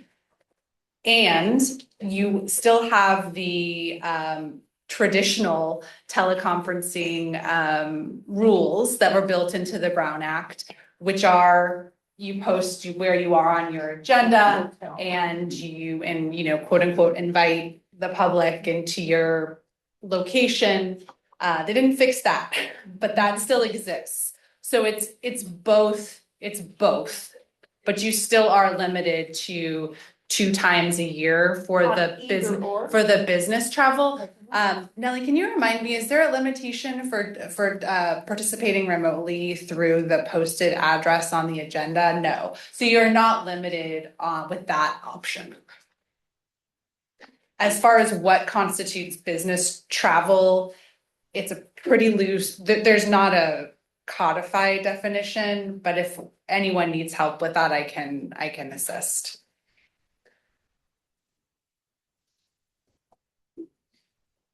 I'm highlighting these because they're the most important ones for our business today and also the course of our resolution. The edit here by the legislature is an interesting one. So for multi-jurisdictional bodies like this one, if we have jurisdictions with directors traveling 20 miles or more from their home locations, which we've centered as your city hall or wherever you conduct your regular meetings of your councils. There's a 2 times per calendar year option to participate remotely and still qualifying for quorum We'll have this location open, obviously, for those of our members who don't operate out of the jurisdictions that are listed here. But this does take approval of this board to enact this exception. So that's part of the resolution tonight. Interestingly, once we move to our new location, this will be relatively moot because everyone except Los Banos will be within 20 miles of the San Mateo location. Do you mind where new location will be? In San Mateo. 400 south of Community. Yeah. So what we are asking tonight is for the board to authorize this for the first half plus of the year that will still be here in Redwood City. So this would apply to board meetings, executive director, executive committee and audit and finance committee. So this is only applicable to this board, but we have another exception for the executive committee and the audit and finance committee, which if you like teleconferencing is even better. So there's a subsidiary body definition in these new revisions to the Brown Act that allow subsidiary bodies such as the executive committee and the audit and finance committee to operate and to conduct their meetings completely telephonically over video Zoom. That also requires a authorizing vote, and this needs to be renewed on intervals. So it should be renewed every 6 to 12 months. Let's see. So those are the two big changes. If there's questions, please let me know. Otherwise, it would be helpful to get a resolution of the board authorizing these changes. So again, I'm going to go ahead and open it up to public comments so we can hear that if there is any prior to our discussion. Any public comment? Billy?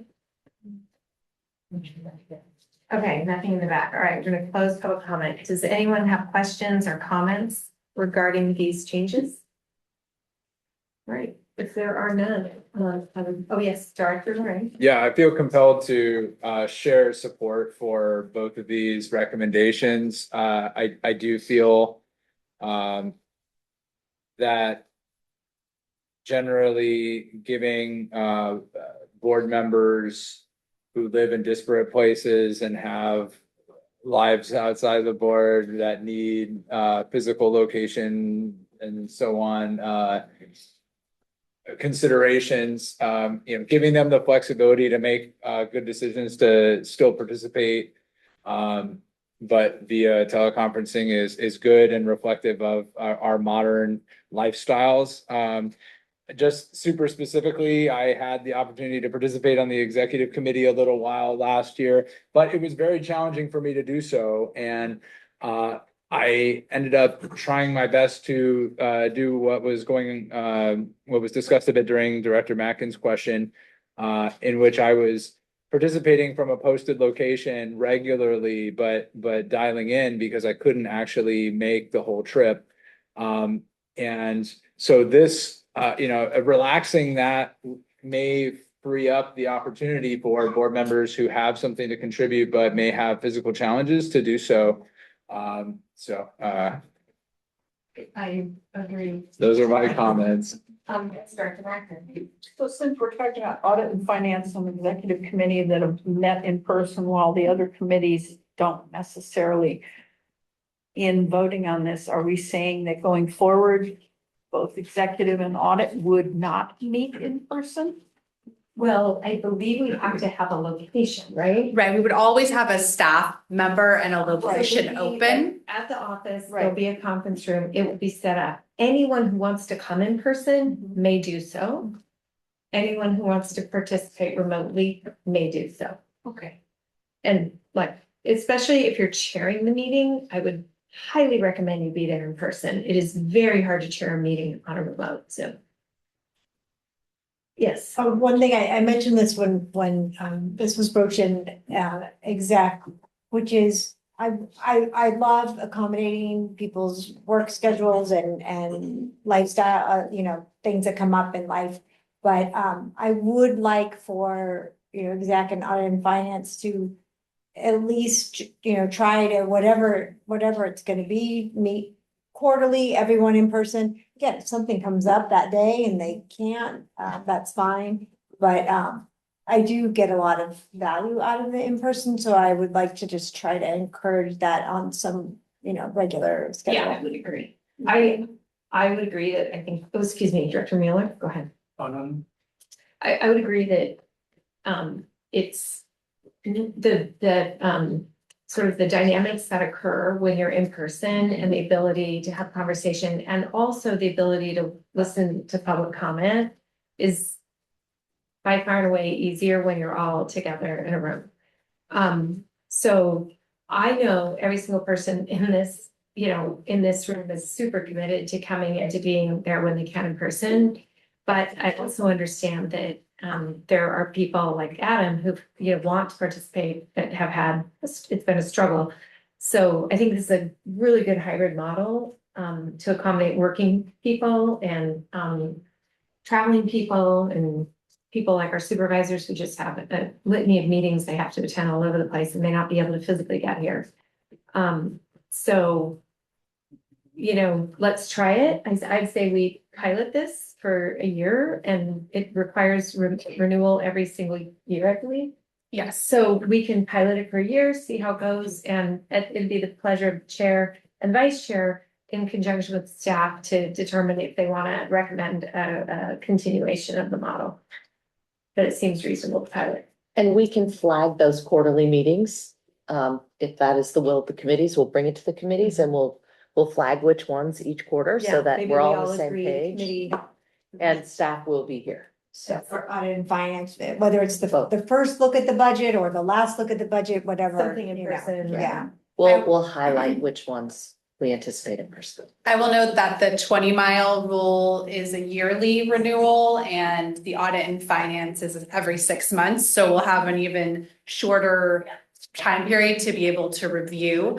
And I'd also like to supplement, and to the extent that we're going to put something forward here, have a finding with our resolution if we decide to go ahead and do the executive committee and audit and finance remotely, that this would enhance public access to meetings of the bodies, and secondarily that this accommodation would attract and promote the retention and diversity of eligible subsidiary body members. You don't need to repeat that, but we'll put it in the resolution reflective. Director Mueller, did you have a? I know, Okay, that you're was good. left on. Oh, leftover, okay. Does anyone else have a comment or question then? All right, in efficiency, let's see if anyone would like. Can we take this in one motion? Or Yes. does it need to be two? All right, is there anyone who would like to make a motion? Yes, thank you very much, Director Fung. Do we have a second? Second from Director Rain. And council, it's essentially to adopt what's been proposed by our legal counsel here today, and we'll direct them to develop the motion appropriately, but we all know what we're voting for. Can I, please, all those in favor? Aye. Any no? Any abstain? All right, we have a motion that carries unanimously. Thank you very much. All right, let's move on to, we have 2 items left. we're gonna try to get through these really quick so we can get everybody out of here very close to 8:30. First one is, I know, don't laugh. We're I know gonna these are try. gonna be 9 o'clock at the They're latest, very but I like to shoot. I'm sorry, Director Corso, we really try to get out at 8:30, but when we haven't met for such a long time over the holidays, it's a lot. Item number 12, we have approval of the updates to PCE's energy rates, and we have Justin Pluto, our Associate Director of Rates and Strategic Analysis, here with us today. Thank you very much. Thank you very much. Excited to be able to present a recommendation for Peninsula Clean Energy to reduce its rates effective February 1st. Next slide, please. Oh, Do I have the clicker? I do have the clicker, excuse me. So I'm going to start off by talking about the PCIA, everybody's favorite four-letter word. But the PCIA is something that's very significant and impactful upon our rates, and it's especially salient to the rate changes that we're looking at this year. And so I'm going to spend some extra time kind of going over what the PCIA is and how it's put together. I'll then dive right into PG&E's 2026 rate changes that went into effect January 1st. Pivot over to looking at an update of our budget forecast for the year and what exactly is being proposed here for rates before trying to tie everything together with some other minutia and then the recommendation. So the power charge and difference adjustment, or PCIA. PCE customers pay the PCIA. It is what I like to call it is a residual generation charge. Sometimes we refer to it as a fee, but really what it is an ongoing generation cost, even if customers are no longer taking generation from PG&E. So the way the PCIA is calculated is the cost of PG&E's portfolio is determined. That's inclusive of their long-term contracts, short-term contracts, utility-owned generation, and then they subtract the market value of that portfolio. That market value is pretty consistently going to be lower than the cost of that portfolio. So that creates a stranded cost, what they call the indifference amount. The indifference amount is calculated separately for each, what they call a vintage. It's the year that that customer or that community left PG&E's full service, what they call their bundled service. And the reason that's calculated separately year by year is to make sure that the indifference amount reflects the contracts that were active when that customer left PG&E's service. Because of how this is put together, while the portfolio cost can change and does change, especially if a contract expires, for example, the bulk of where we see changes that impact the PCIA happen is to the valuation of PG&E's portfolio. So that stranded cost is sort of a proverbial pile of leaves, and the market valuation determines where the line is drawn on where the responsibility for that stranded cost is. When market value is very high, then the obligation falls more onto the utility generation rates. When market value is very low, it falls onto PCIA rates. That's why when a lot of people are happy that energy prices are low, I'm the one person who's a little bit worrying about that. The market changes that can affect the PCIA really come down to the cost of energy, that is brown power, of resource adequacy, or RA, and of renewable premiums associated with renewable energy in terms of that energy value. However, we can also see the PCI affected by rule changes or regulatory changes. So the commission could, for example, change how these market prices are forecast or determined. That's something that we've seen. You can also see resources being included or disincluded from the calculation. But the bigger piece that we have to deal with a lot these days is reconciliation. Because to determine what the market value of PG&E's portfolio is, there has to be a forecast price associated with all these benchmarks that are here. And that number may or may not be accurate. In particular, last year, it was not very accurate what the commission put out there. And so when those are trued up against the actuals, it can mean that the PCI was over-collected or under-collected. And that results in an amortization of those under-collections or over-collections over the next year. So this is an example of how the PCIA impacts our customers by looking at the rates that we had in 2025.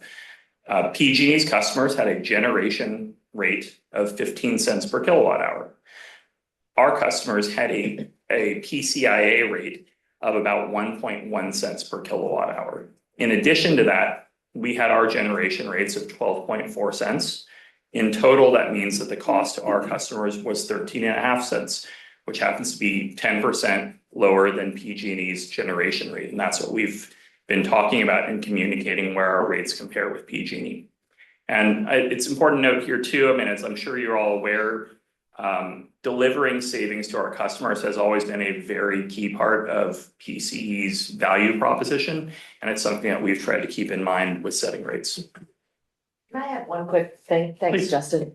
The other thing for especially the newer board members to understand is that even though the PCIA is a charge on the customer's bill, we set rates net of the PCIA. So we absorb that impact through our rate setting. So as we go on and talk about this, that's why you see that cost stack right there.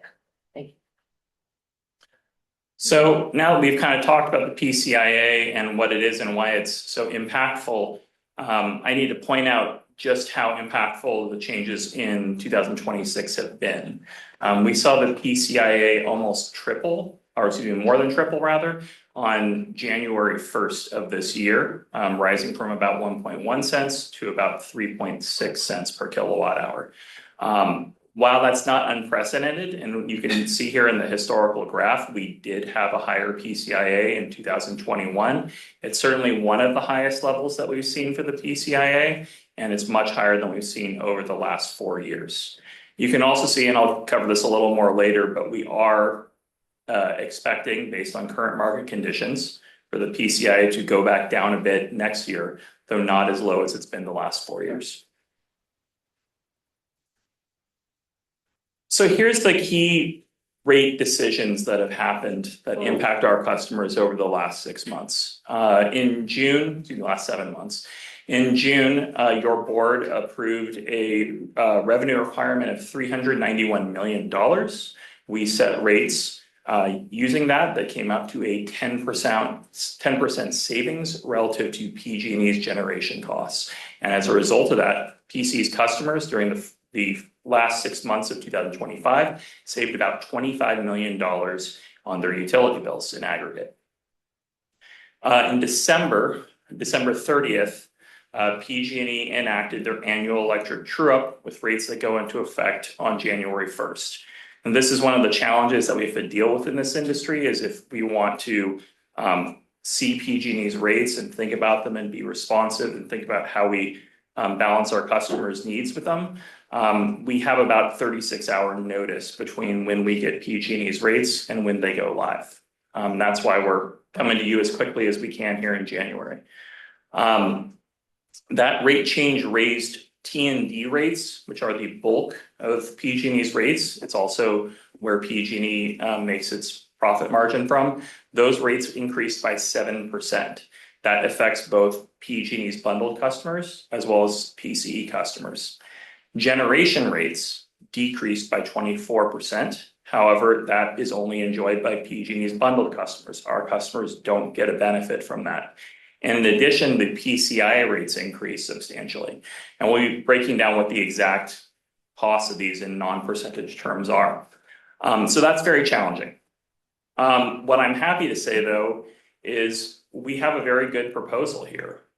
We spent a lot of time looking at our updated financials and working through things with executive committee, and staff and executive committee's recommendation is to reduce rates by 47% effective February 1st.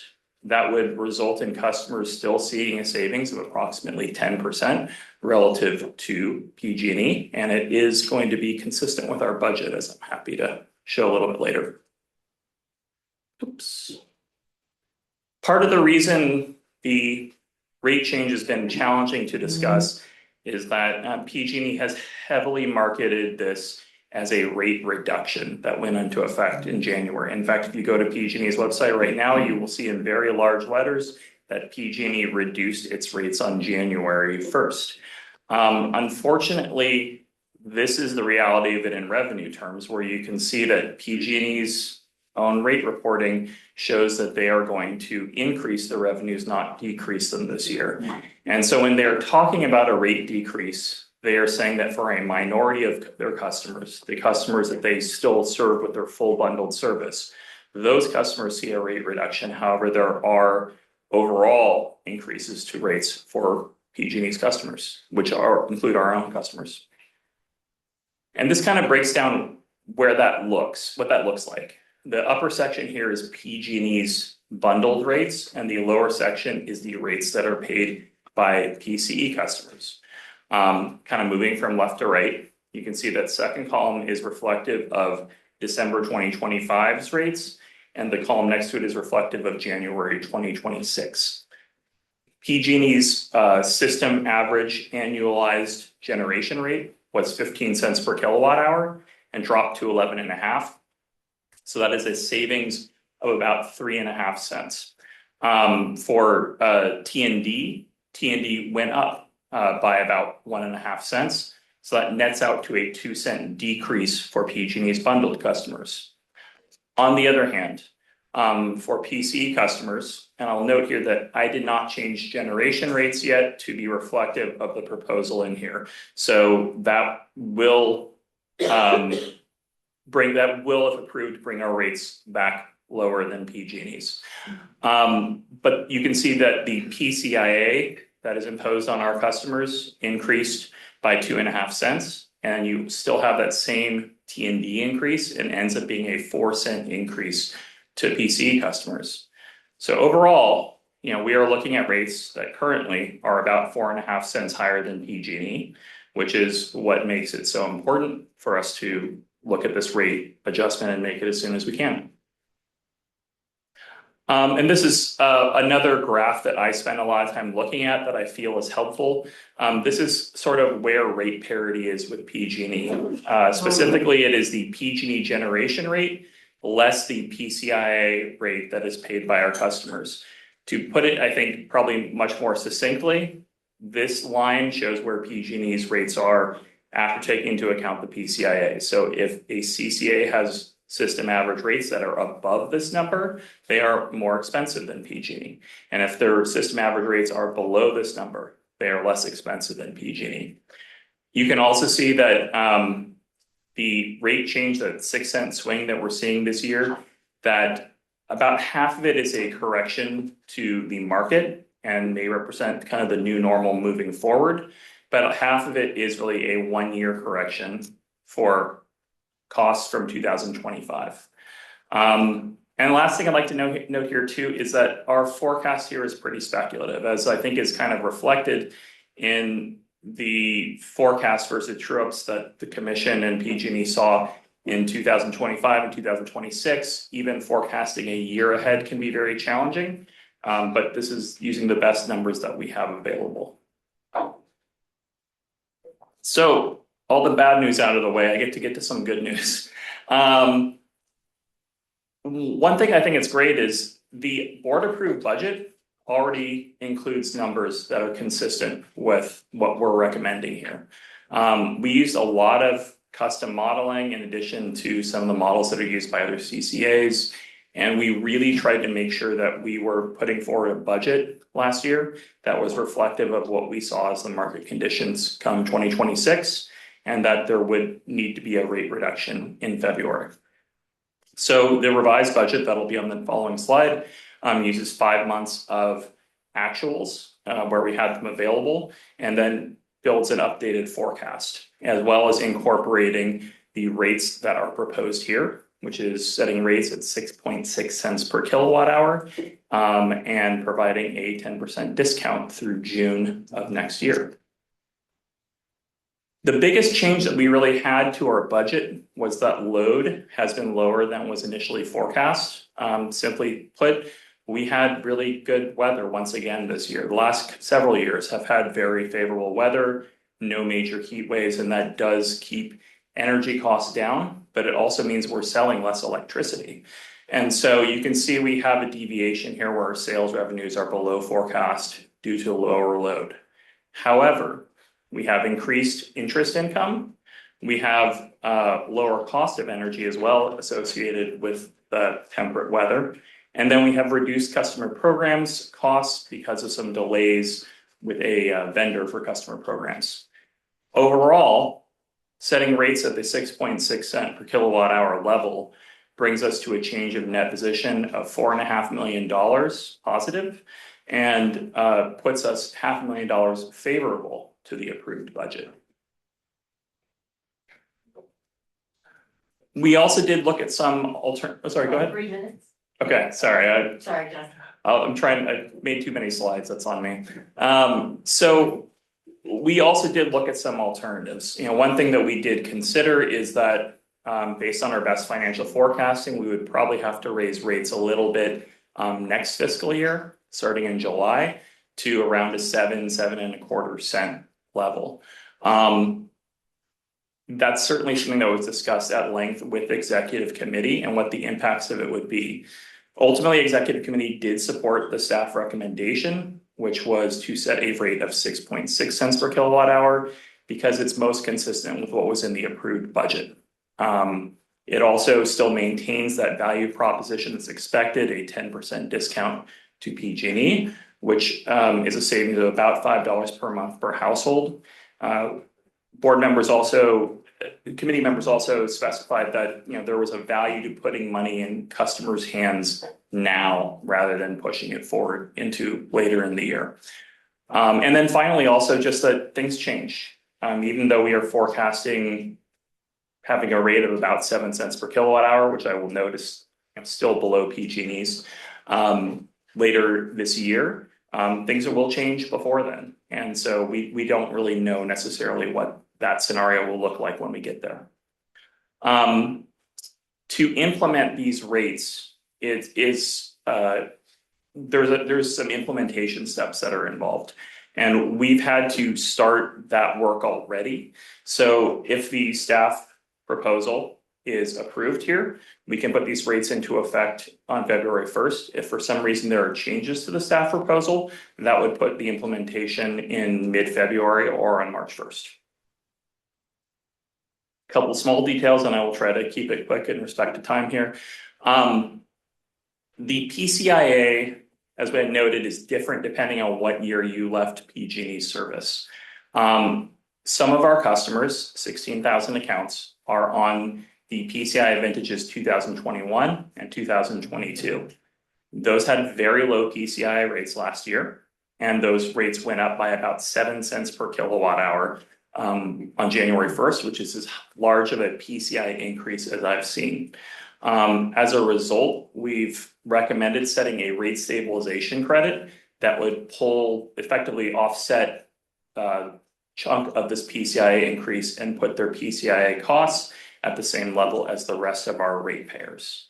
And this would remain in effect for 1 year as proposed.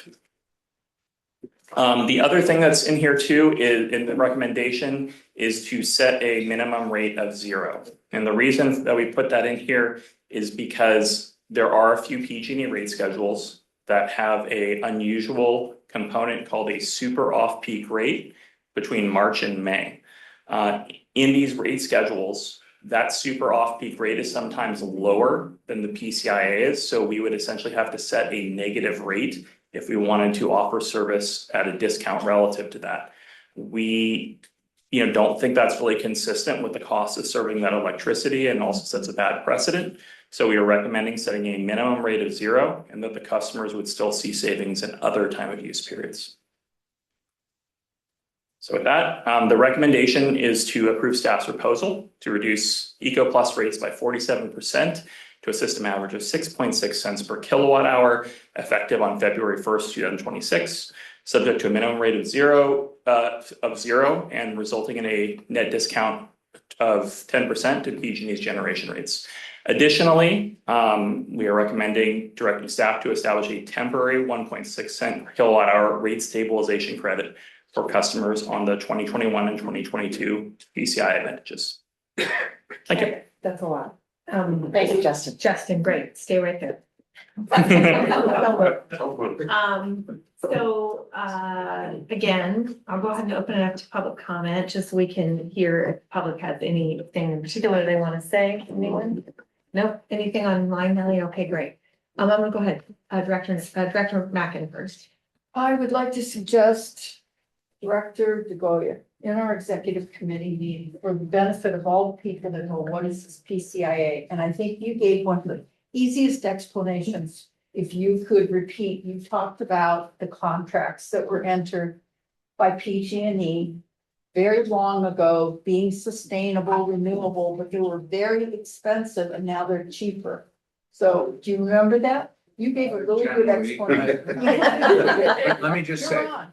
nobody understands the issue of the PCIA better than Justin. Yeah. Okay. Justin True that. totally nails it. The simple explanation that Colleen is saying is that the PCIA was put in place theoretically because those customers that left the investor-owned utilities caused a situation that the investor-owned utilities were left with the contractual obligations that they had incurred when they bought electricity to deliver to their whole customer base. Those customers left, almost 100% coming to CCAs, and that left those investor-owned utilities with those contracts and obligations to pay for that power that they had contracted for.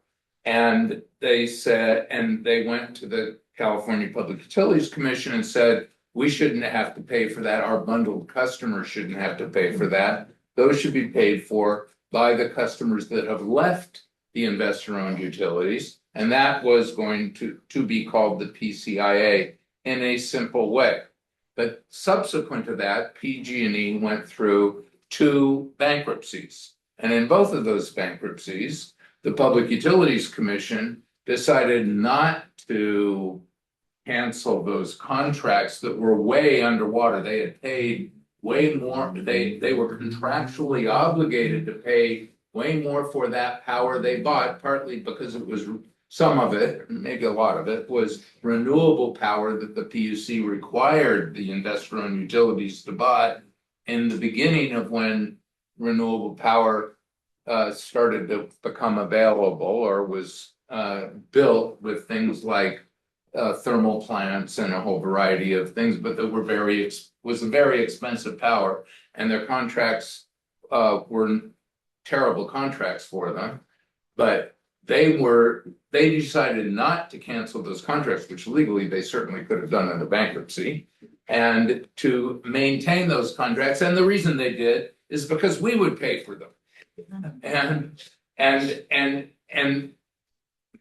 theoretically, those contracts that exist when you leave the investor-owned utility, you then would be paying for, and those contracts at some point would cancel. But subsequent to that initial granted relatively simplistic and general understanding that I've just laid out, the PUC, at the urging of the investor-owned utilities, decided to really complicate the issue and not show any of the financial information underlying, those contracts. And the PCIA is much more complicated than what it was contemplated to be originally. And this is, it's a mess. Yes, Director Wheeler. So does that mean, so the PCIA then obviously like 20 to 30 years from now should drop to nothing. But does the PCIA also decrease based on increases in population in the service area? So, the indifference amount, the amount that is collected would stay consistent, but it is ultimately divided by sales or load. So the PCIA in that sense can be influenced by how much load that's being diluted by. Yes. Also, it can change how much electricity PG&E's bundled customers are potentially retaining and using versus how much is subject to the PCIA. And then the other thing I would add is that while many of those contracts do expire after 20, 30 years, PG&E is now entitled to keep its utility-owned generation in there in perpetuity. So as long as those resources exist, and that's that can be good for us. Some of those resources can be lower cost and could benefit us on the PCI, but that also can, it makes it difficult to get out from the long term. So they won't expire in 20 to 30 years then? Well, some contracts will, but the PCIA won't, because basically it's a revenue tool for the investor-owned utilities. Okay, well, maybe we can get some political change on that, headwinds. Any other questions on this? I think the key takeaway here is trying to keep our 10% discount to PG&E's generation rates. When we originally founded this organization, it was a 5% discount. We've been able to get to a 10% discount. And still have the funds to invest into our programs. The other piece of this is that we do have a rate stabilization fund, and we do, set up, and we have a process by which we can work on this and keep rates low over time and smooth this volatility. So it's complicated. Anyone who's new who wants to spend some time with Justin, I would suggest it. It will help you really understand what's going on. So are there any other, yes, Director McCune? Yeah, you mentioned real quickly that there were some speculative things built into the numbers, as there always are. What if some of our assumptions about things like weather go the wrong way? What's our ability to fall back and adjust and correct and do whatever we need to do if those baked in assumptions turned out to be not so Relative to PCIA or rates? great? So I'd say, when you look at the prices for energy that are used to calculate the PCI, there is a certain degree of hedging of risk. If weather is great and all other conditions that would affect prices are low, then yeah, those prices will probably be lower than the forecast. If weather is terrible, or if gas prices inflate dramatically, even more than usual in December, which we have seen, that can have a significant effect on prices too. As for how we manage that risk, we have contingency on our cost of energy. That's part of our budgeting process, and so we definitely account for that. One thing that has kind of surprised me over the years is it used to be you only had to worry about this in summer, but with some of the pricing events that have happened more recently, some of those things have been sometimes in January or February, and so it's important that we keep, contingency that's consistent through the year. Any other questions? All right, is anyone interested in making a motion? Yes, I have a motion from Director Pullman. Who's a second? Okay, I'll take, second from Director Mackin. Yes, We did go for public comment. yes, we did at the very beginning. Yeah, thank you. So we have a motion on the table to accept the proposed rate schedule resulting in the 10% discount to PG&E's generation rates. We have a motion and a second. All those in favor? Aye. Anyone's opposed? Anyone abstaining? Motion carries unanimously. Thank you very much. Thank you, Justin. Thank you, Justin. Folks, while Gwen comes up, I'll just add a quick item. I got a message from Leslie that our total savings now since launch, this is only 9 years of savings, are up to 225 million. 25 of that being in the last 6 months of 25. So 225 million. we're continuing to customers have saved. get it out of the ballpark. Yeah. Awesome. Thank you, Gwen. Yes. We'll Last try to, sentence, it's just, we have, it's our marketing update regarding our rebrand, and Gwen Rose, our Director of Marketing and Communications, will give this, and I know you're the last one on. and yes. You have a long drive. And we have a contract. Yes, I approval. hear. You have an action item. Yeah. Yeah. 6 slides. Sorry, it's an action item as well. Oh, and an action item, yeah, contract approval, that's fine. I thought you meant, I guess, an energy Sorry, contract. no. So, like, since when No, is marketing when we contract. started doing energy? Okay, go. Okay, good evening. Yes, so You I got have 6 slides, most of the time spent on this slide, and then the rest go pretty quick. So I'm here to talk about the planning for the Westlight transition and 10-year activities, and to request approval for the marketing contract that will support those activities.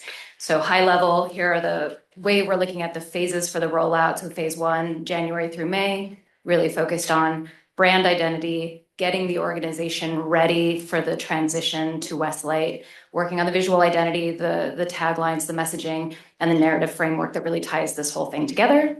Phase 2 starts in June. That's the soft launch. We're planning on doing via press release, email, mailer. It starts hitting customers' bills anytime between either mid-June or mid-July. So we're nailing that down. So soft launch, June through August. Phase 3 would really be the public moment for the campaign. So that's where you have the public push for the 10-year activities, ads, social, video, an impact report.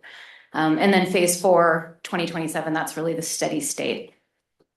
All of these phases are meant to build sequentially.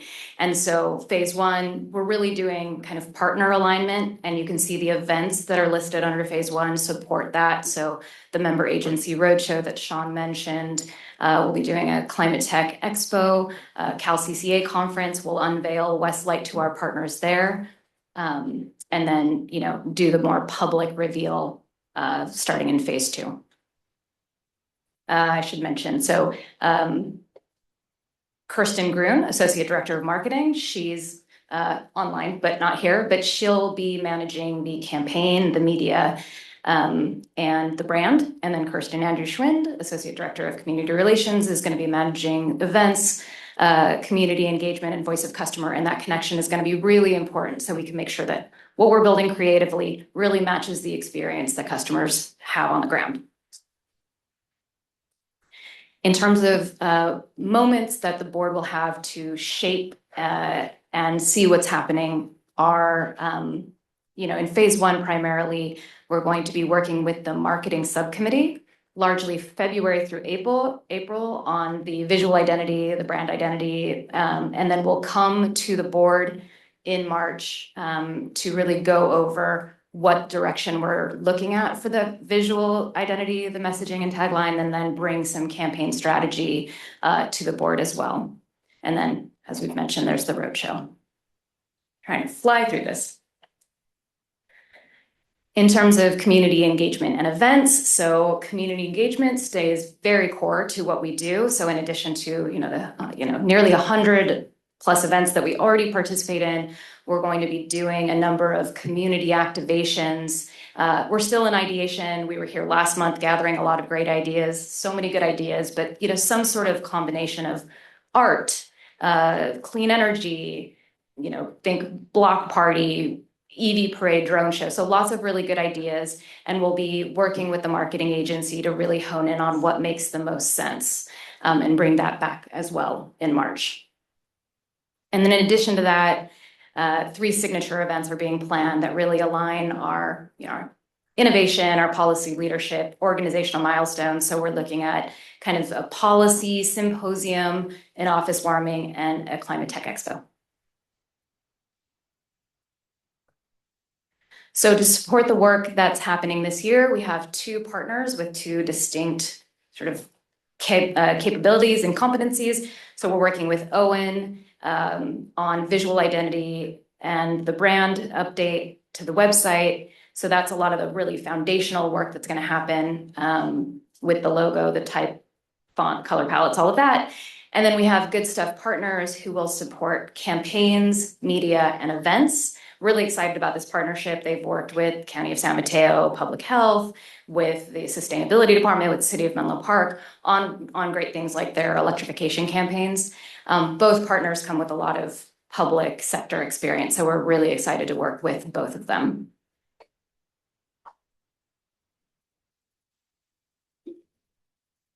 Moving on to the contract. So Good Stuff partners, we are requesting approval for a contract with a not to exceed of $788,950 that covers professional services and outside supplier costs. It's important to note that this is more of a ceiling. It's not a fixed fee. We're not expecting to pay that. But what we are doing is setting it up so that we can get through the discovery and the strategy phase. And then from there, it really is going to depend on what we want the campaigns to look like, how loud we want to go, how visible. And each of those will be defined in a far more detailed scope as we get into the project. So again, that NTE represents a ceiling. And we have a lot of levers on what we might want to do there. And we'll make sure that those things are aligned with board leadership and the executive team. Can I add really quick? Yes, please. I think it's also really important to know, we talked about this at executive committee, that while we're focused on the name change and brand identity as sort of the centerpiece of this discussion, a lot of what Good Stuff will be working on is also our 10-year anniversary. So it's not just one, but it sort of encompasses the entire year of activities for us, so. That will also include brand awareness activities, which That's I right. know has been very important for board members. Yeah, so the way we're phasing it is, we want Westlight, we want to limit customer confusion when Westlight starts appearing on the bill. But that 10-year anniversary, as Sean said, is really the moment. That's the thing that customers are going to care about more than like Westlight itself. Okay. Anything else? Just next steps and questions. So we're working on really finishing up the transition timeline, getting through the brand identity discovery. And then once we have our marketing partner, Good Stuff partners in place, we can get going on campaign strategy, creative and events planning. And then we're just managing a number of risks, right? So finalizing that identity, getting through the regulatory and legal milestones, coordinating with PG&E on the bill change, and then just making sure all the systems are ready. So we're managing those risks as well. Great. All right. Okay. Thank you, Gwen, very much. This looks like great work. I'll go ahead and just take public comment again really quick, since I don't think we have anyone, and anyone online who has any comments on this? Okay, thank you very much. Close public comment. Board members, any questions or comments? Yeah, we'll go Director Mueller, then Director McHugh. You guys probably already brainstormed all this stuff, but I just want to throw in, I think it'd be really fun to have one of those money win booths. The what? What? You know, like I think they used the money win booth where you go inside and you No, grab money out of the air. Money Do win social. booth. It's like right you know, you go inside, they turn it on, the Oh my money blows, fake money blows up and you grab as much as you can. We are a It's like- public agency, yes. We're no, because it signifies you save this much That's money actually coming super over. cute. And it'd be really fun on social media to people to see it and you're like, it would go viral on social media. With Okay, all right. That's something. I also think it would be really fun to have a down tank with supervisors sitting. Do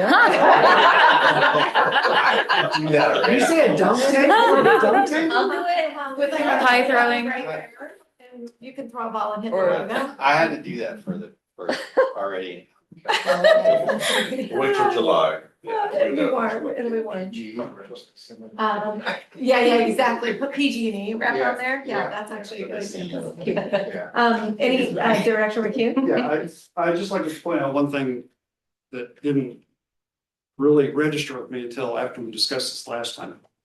The name change includes changing the words clean energy to energy.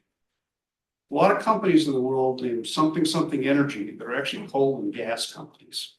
So I would like us to look at that name. I don't think we intentionally lumps us in with a bunch of people we don't want to be lumped in with.